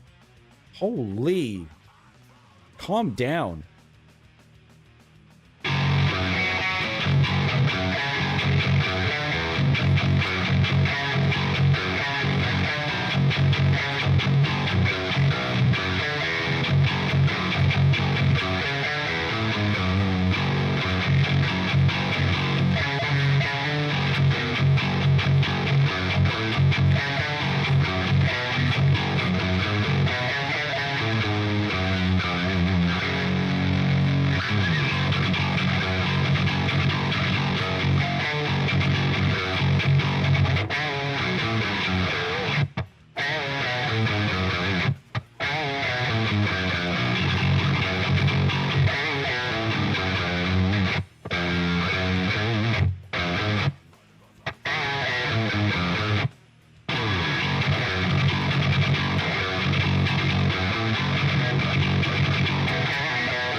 That's a fun little riff, eh? It's a fun riff. It's a super fun riff, actually. Let's try that again.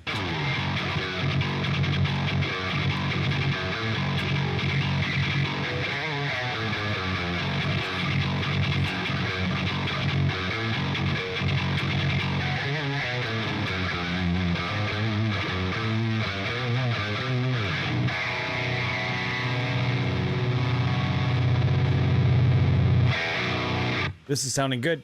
This is sounding real good.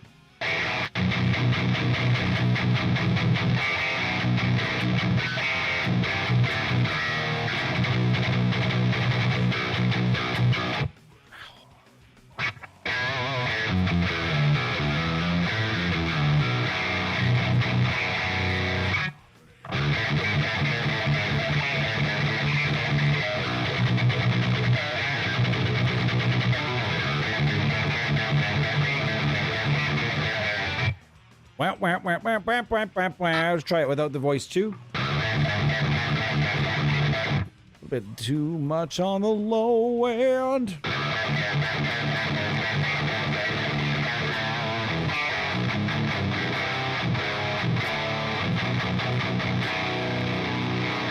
That thing cool. That thing's cool as shit, and this one is as well. If I have to choose though, DI Crank, I like DI Crank better, but they're both really sick. So check them both out. It sucks that they don't have free trials, but you can trust that the pedals are very much worth it. The Atlas amp, it really is a bit of a... It's tough because not having a free trial for that is kind of tough because it is a bit of an odd bird of an amp that is a very unique sound. So I would suggest just watching all the content you can, and if the content you're hearing with it gets you hyped, this is a rare occasion. Maybe the only time I've ever said this, even though there's no free trial, if this is on sale, buy it. If you watch the content, or if you're watching what we're doing on it or what other people are doing on it, and it sounds good to you, in this case, I will say trust, and I can vouch for this developer, and you should not have a problem. And that is, in a world full of scammers making really bad shit using nothing but like a UI and NAM captures, you got to know these days, like having that, you're gonna have that caution when you buy new plugins. You're gonna have that you know, if I can't try it, I don't know about buying it, you know, especially if you're not seeing a lot of content. But the thing is, you're seeing a shitload of content based on this thing. There's a lot of content that's around for sure. Tons using the Atlas DSP stuff. So check it out. And if, like I said, if that is up your alley, go and buy it. There's nothing that says you shouldn't.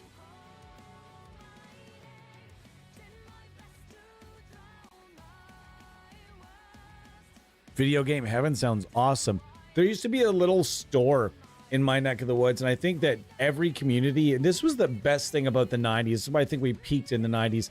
In the 90s, I think almost every community had a house-run, home-run video game business that existed in someone's basement, where like there was like a sign in the front yard, and you went down to, usually went to the side door, you went straight down, to someone's, usually someone's basement, and then you opened it up, and there was usually somebody there with like, I don't know if did that only exist in my community, because I feel like it existed a lot of places to where I've seen it in movies and stuff.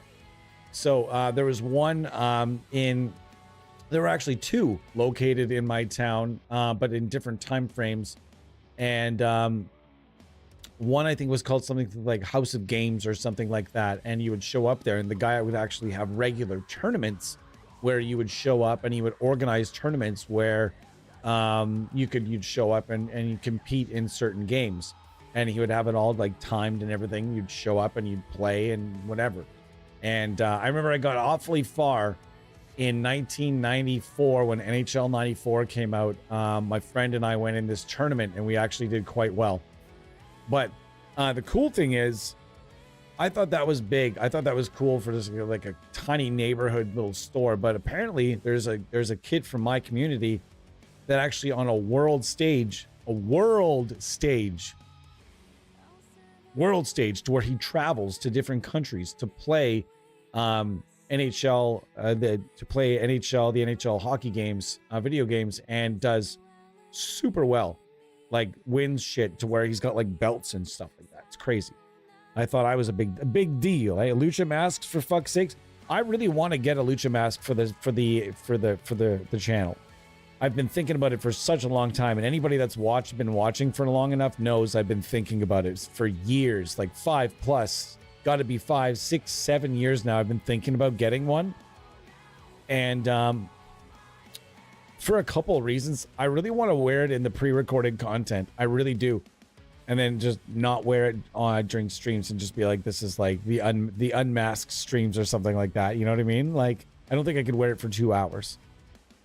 I really want to get one and wear it though in content. I don't know why. I also wanted to have it be like an alter personality, alter ego, that someone just showed up as like a guest host and I use an accent the whole time. But then someone would say, well, you're kind of not supposed to do that accent. And I'm like, what? I'm not supposed to do Jack Black's accent from Nacho Libre? Why can't I do that? Why am I not allowed to do Jack Black's voice from Nacho Libre? Tell me why I can't do that. Why is that not okay? You know what I mean? Like, is that why? It's just a movie. We can laugh together. No, I always wanted to have a character. There's a local video game haunt called the Dawn Star. Dawn Star? That's sick. As long as it's not called Markarth. Fuck that place. I actually hate Markarth so much, so I wrote a song about it called what is it again? I fucking hate Markarth? I can't remember the song name. Something about Markarth, because every time you go to Markarth, or at least the first handful of times, and then throughout other storylines, you go there to get fucking arrested.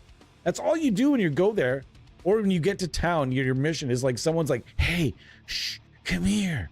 Want to kill somebody in Markarth? You're just like, no, I don't want to. I guess I got to do that. And then the fucking law's after you. How many times, if you're anybody that's played Skyrim, how many times have you fled those front doors, those front doors of Markarth and jumped into that stream? I'll wait. You know what I mean? And it was the place to go check out video game stuff, past or present, and they've got an arcade. Oh, that sounds like such a rad place that could just never exist in my neck of the woods. People in California sometimes be like, "Boy, you're in the hood," and I'm like laughing like, "Bitch, I'm from Norfolk." Norfolk, sorry, no, not Norfolk. It's it'd be Norfolk. Norfolk. I don't know. There's like a silent L in there somewhere. One thing I gotta give Virginia hands down, Busch Gardens is probably the best theme park in the entire country. Theme parks got ruined by Karens though. When every single human being in the world started, in a certain generation and younger, started being convinced that the entire world, in every place they went, needed to be completely and 100% catered to their every desire and whim, with no ability to say, hey, that place wasn't for me. Instead, it's going on Reddit or going on TikTok and complaining and this and that and the other thing and whine. And now the theme parks are essentially just ruined and torched now. From what I've read and heard. I've never been at a theme park. I'm not a crowds kind of guy anymore.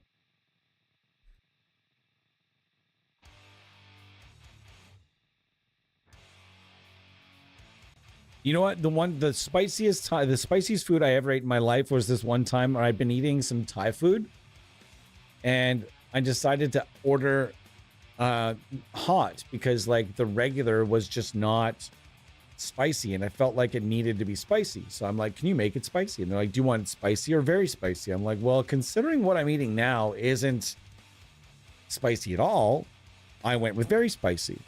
Now, let me tell you, a certain part of my body, just telling this story, there's a certain part of my body that just goes, and it caused such a ruckus. And it just happened to be my wife's it was like her first ever trip. It was like her first ever trip up here to like hang out in my town and like whatever, because she's from a different part of the country. And this was during the visit. And let me tell you, It was just, you can imagine, okay? You do the math. Okay, now at this point in our relationship, things that happen in the bathroom, whatever, you've been together like 10 plus years, who gives a fuck?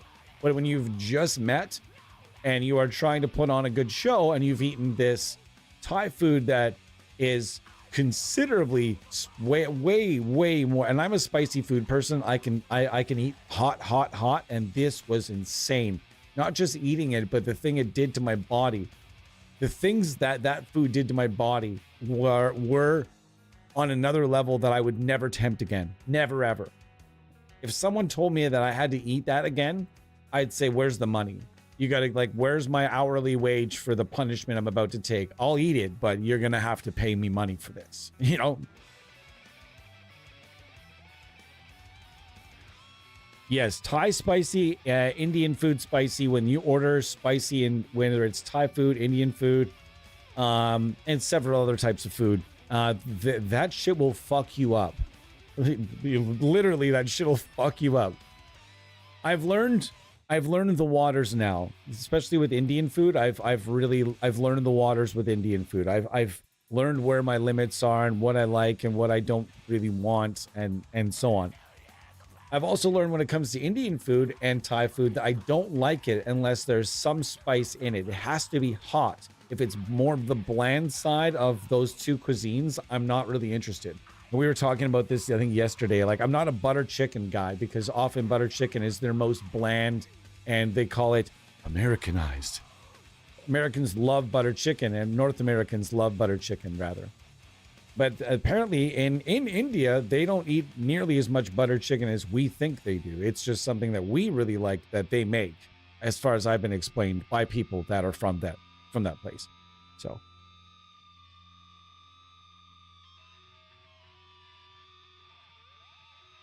Okay. Habanero fuck you up too. We just bought, that's funny that you mentioned chopped habanero, because we just bought some habanero peppers from the local grocery store. We just bought some. And I'm thinking, oh, cool, chopped habanero. I've never seen raw habaneros before. I didn't say chopped, but it was raw. We're gonna chop them. And we were chopping up, and I've chopped up hot peppers before in my life, and this was on another level. And the crazy thing about it was that when my hands were stinging, my eyes were stinging, my nose was stinging from chopping these things. And I'm thinking, oh, these are really going to pack a punch. But they weren't that spicy. It really wasn't that spicy to taste it. It hurt my hands, my eyes, my mouth, and my nose, but didn't burn my mouth. And then proceeded to burn everything all the way through me. I don't understand. I don't understand the human body or how it works. I don't understand peppers. Oh. All right, folks, we're going to wrap this one up in about 2 seconds here. Sorry if I missed anything anybody had to say today. I really apologize. And if there's anything, as always, if there's anything that I've missed during the stream and you really would like my answer on it and I've just missed it, trust me, by the way, I don't ever read something and just go, fuck this. Fuck that question. If I skim over something, it's because I've already read it.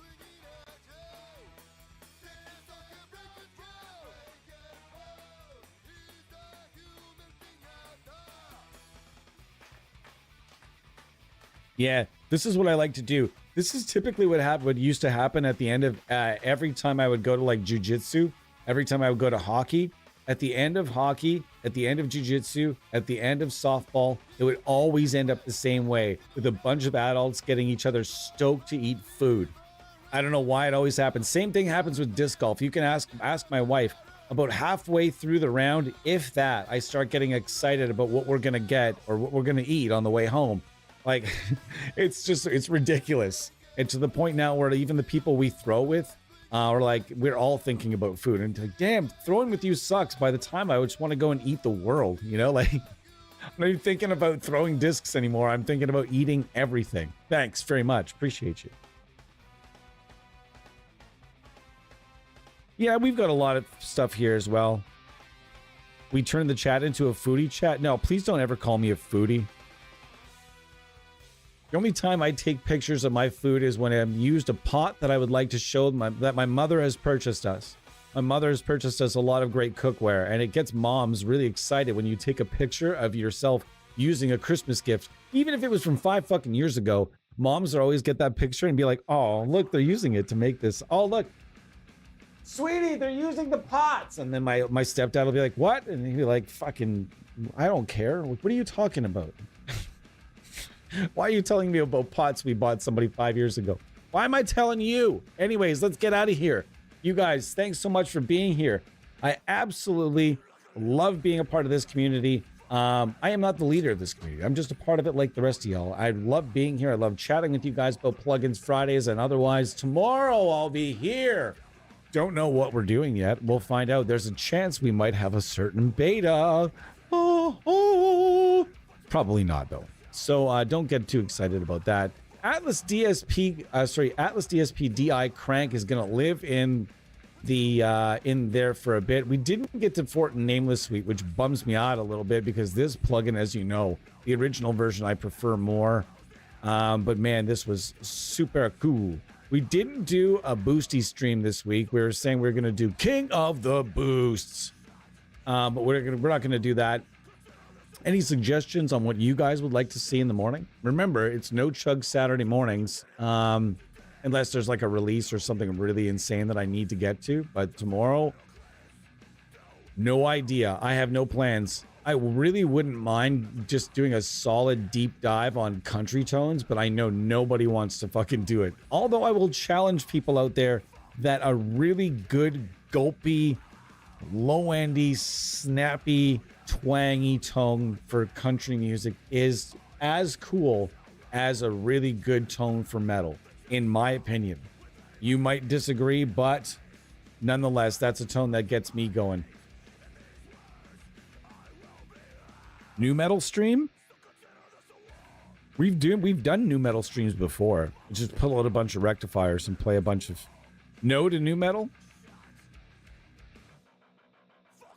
Yeah, there's chugs though. Yeah, there's still chugs in new metal. Do one on angle, amp sims, and profiles. That's gonna end up with lots of chugs though, brother. Lots of chugs, brother. We're thinking 10 or 11. Usually if I'm not on at 10, I'm on at 11 tomorrow. You're down for angle? Okay. That'll mean that's gonna mean chugs though. You can't do angle with no chugs. Angle? Was thinking angles then? All right, angles it is. We're gonna be here with some angles in the morning. 10 or 11 p.m. a.m. rather, 10 or 11 a.m. Eastern time. I'll be here tomorrow. And we'll see how that goes. Should be decent. It's probably gonna be chugs though. You can't not chug on angle. I agree. You give up on fighting autocorrect. Just let it win. Let it win. I'm stuck right now. I've gone from using Swipe, the actual branded, SWYPE. I've used Swipe since forever. And then recently I was unagreeably forced to finally start using the Samsung keyboard, the Samsung Swipe keyboard. And brother, this thing makes me want to throw my phone at a wall at high velocity and not even look back. Like throw it like we're talking, when I mean pitch it into a wall, I mean pitch it like 1950s Major League Baseball pitcher where they do the big like old-timey wind-up. You guys know exactly the wind-up I'm thinking. They don't do them anymore, but the big old-timey wind-up where they would swing their arms all over the place. That's what I would do. And I would throw the motherfucker right at the wall as hard as I could. That's what it makes me want to do. I hate it. I just like something you've been using. It's been part of you. And it's like, it's muscle memory to the point where I didn't even have to look at it anymore. Now, if I try doing that shit, I didn't want to talk about it. First world problems though, either way. Oh my God, there's no swipe texting at all on there's no swipe texting of any kind? What do you mean? You have to use your thumbs, like 2 of them? Ew. I don't want to use two thumbs forever again. I just want to use one thumb. And just, if you've never, by the way, if you're out there and if you've never tried swipe texting, it's going to be a really, really strange way to get started. Like, it's going to feel alien at first, but once you get good at it, it cuts your time in half. It's beautiful. Okay, I was going to say, there's no way that Samsung has something that Apple doesn't if it's something as easy as swipe texting. There has to be. And if you're out there, I'm telling you right now, swipe texting the way is the way. All right, that's enough for me. What do we end up with today? Well, I'm going to tell you right now that Atlas DSP has some cool shit. They're newer to the game. They've been around for like a year now, or a year and a half, maybe something like that. And they're doing cool things. They're doing stuff they want to do. They've got a nice little community of people. They've got a nice little group chat that they've also made me part of that I don't really ever have time to keep up with, but I do occasionally peek my head in and be like, thumbs up or something like that. And I can tell you guys without giving anything away, they're working on some bigger stuff. This company is not content just working on some simple pedals and amp sim. They're going for bigger stuff. And cheers to that. Cheers to innovation and the evolution of innovation inside the amp sim industry and more companies, as long as they're doing it right. I welcome any new company that wants to come into this industry and do things the right way and do things their own way, rather than just coming in trying to make a carbon copy of something, or just using a NAM capture under a UI and just trying to part people with their money with some fast cash bullshit plugin that won't ever have any shelf life and probably won't get any updates, and there are a lot of those floating around right now. I can assure you that Atlas DSP, while they might not have free trials, are not one of those companies. They're not a fast cash company.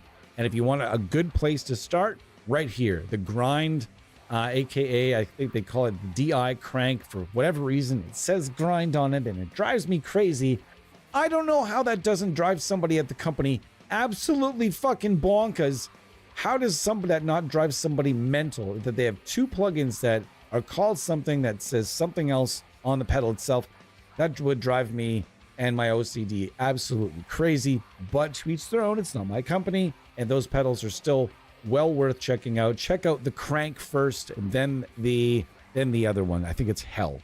But check out either one. This one I'm gonna say is it's gonna go first. I think it's $9.99, $10.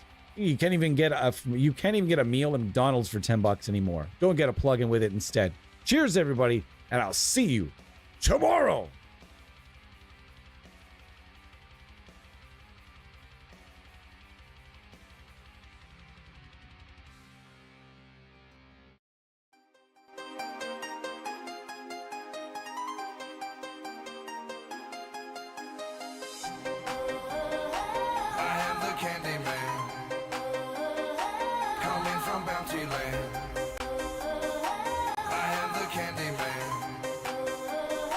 Coming from Bounty Land.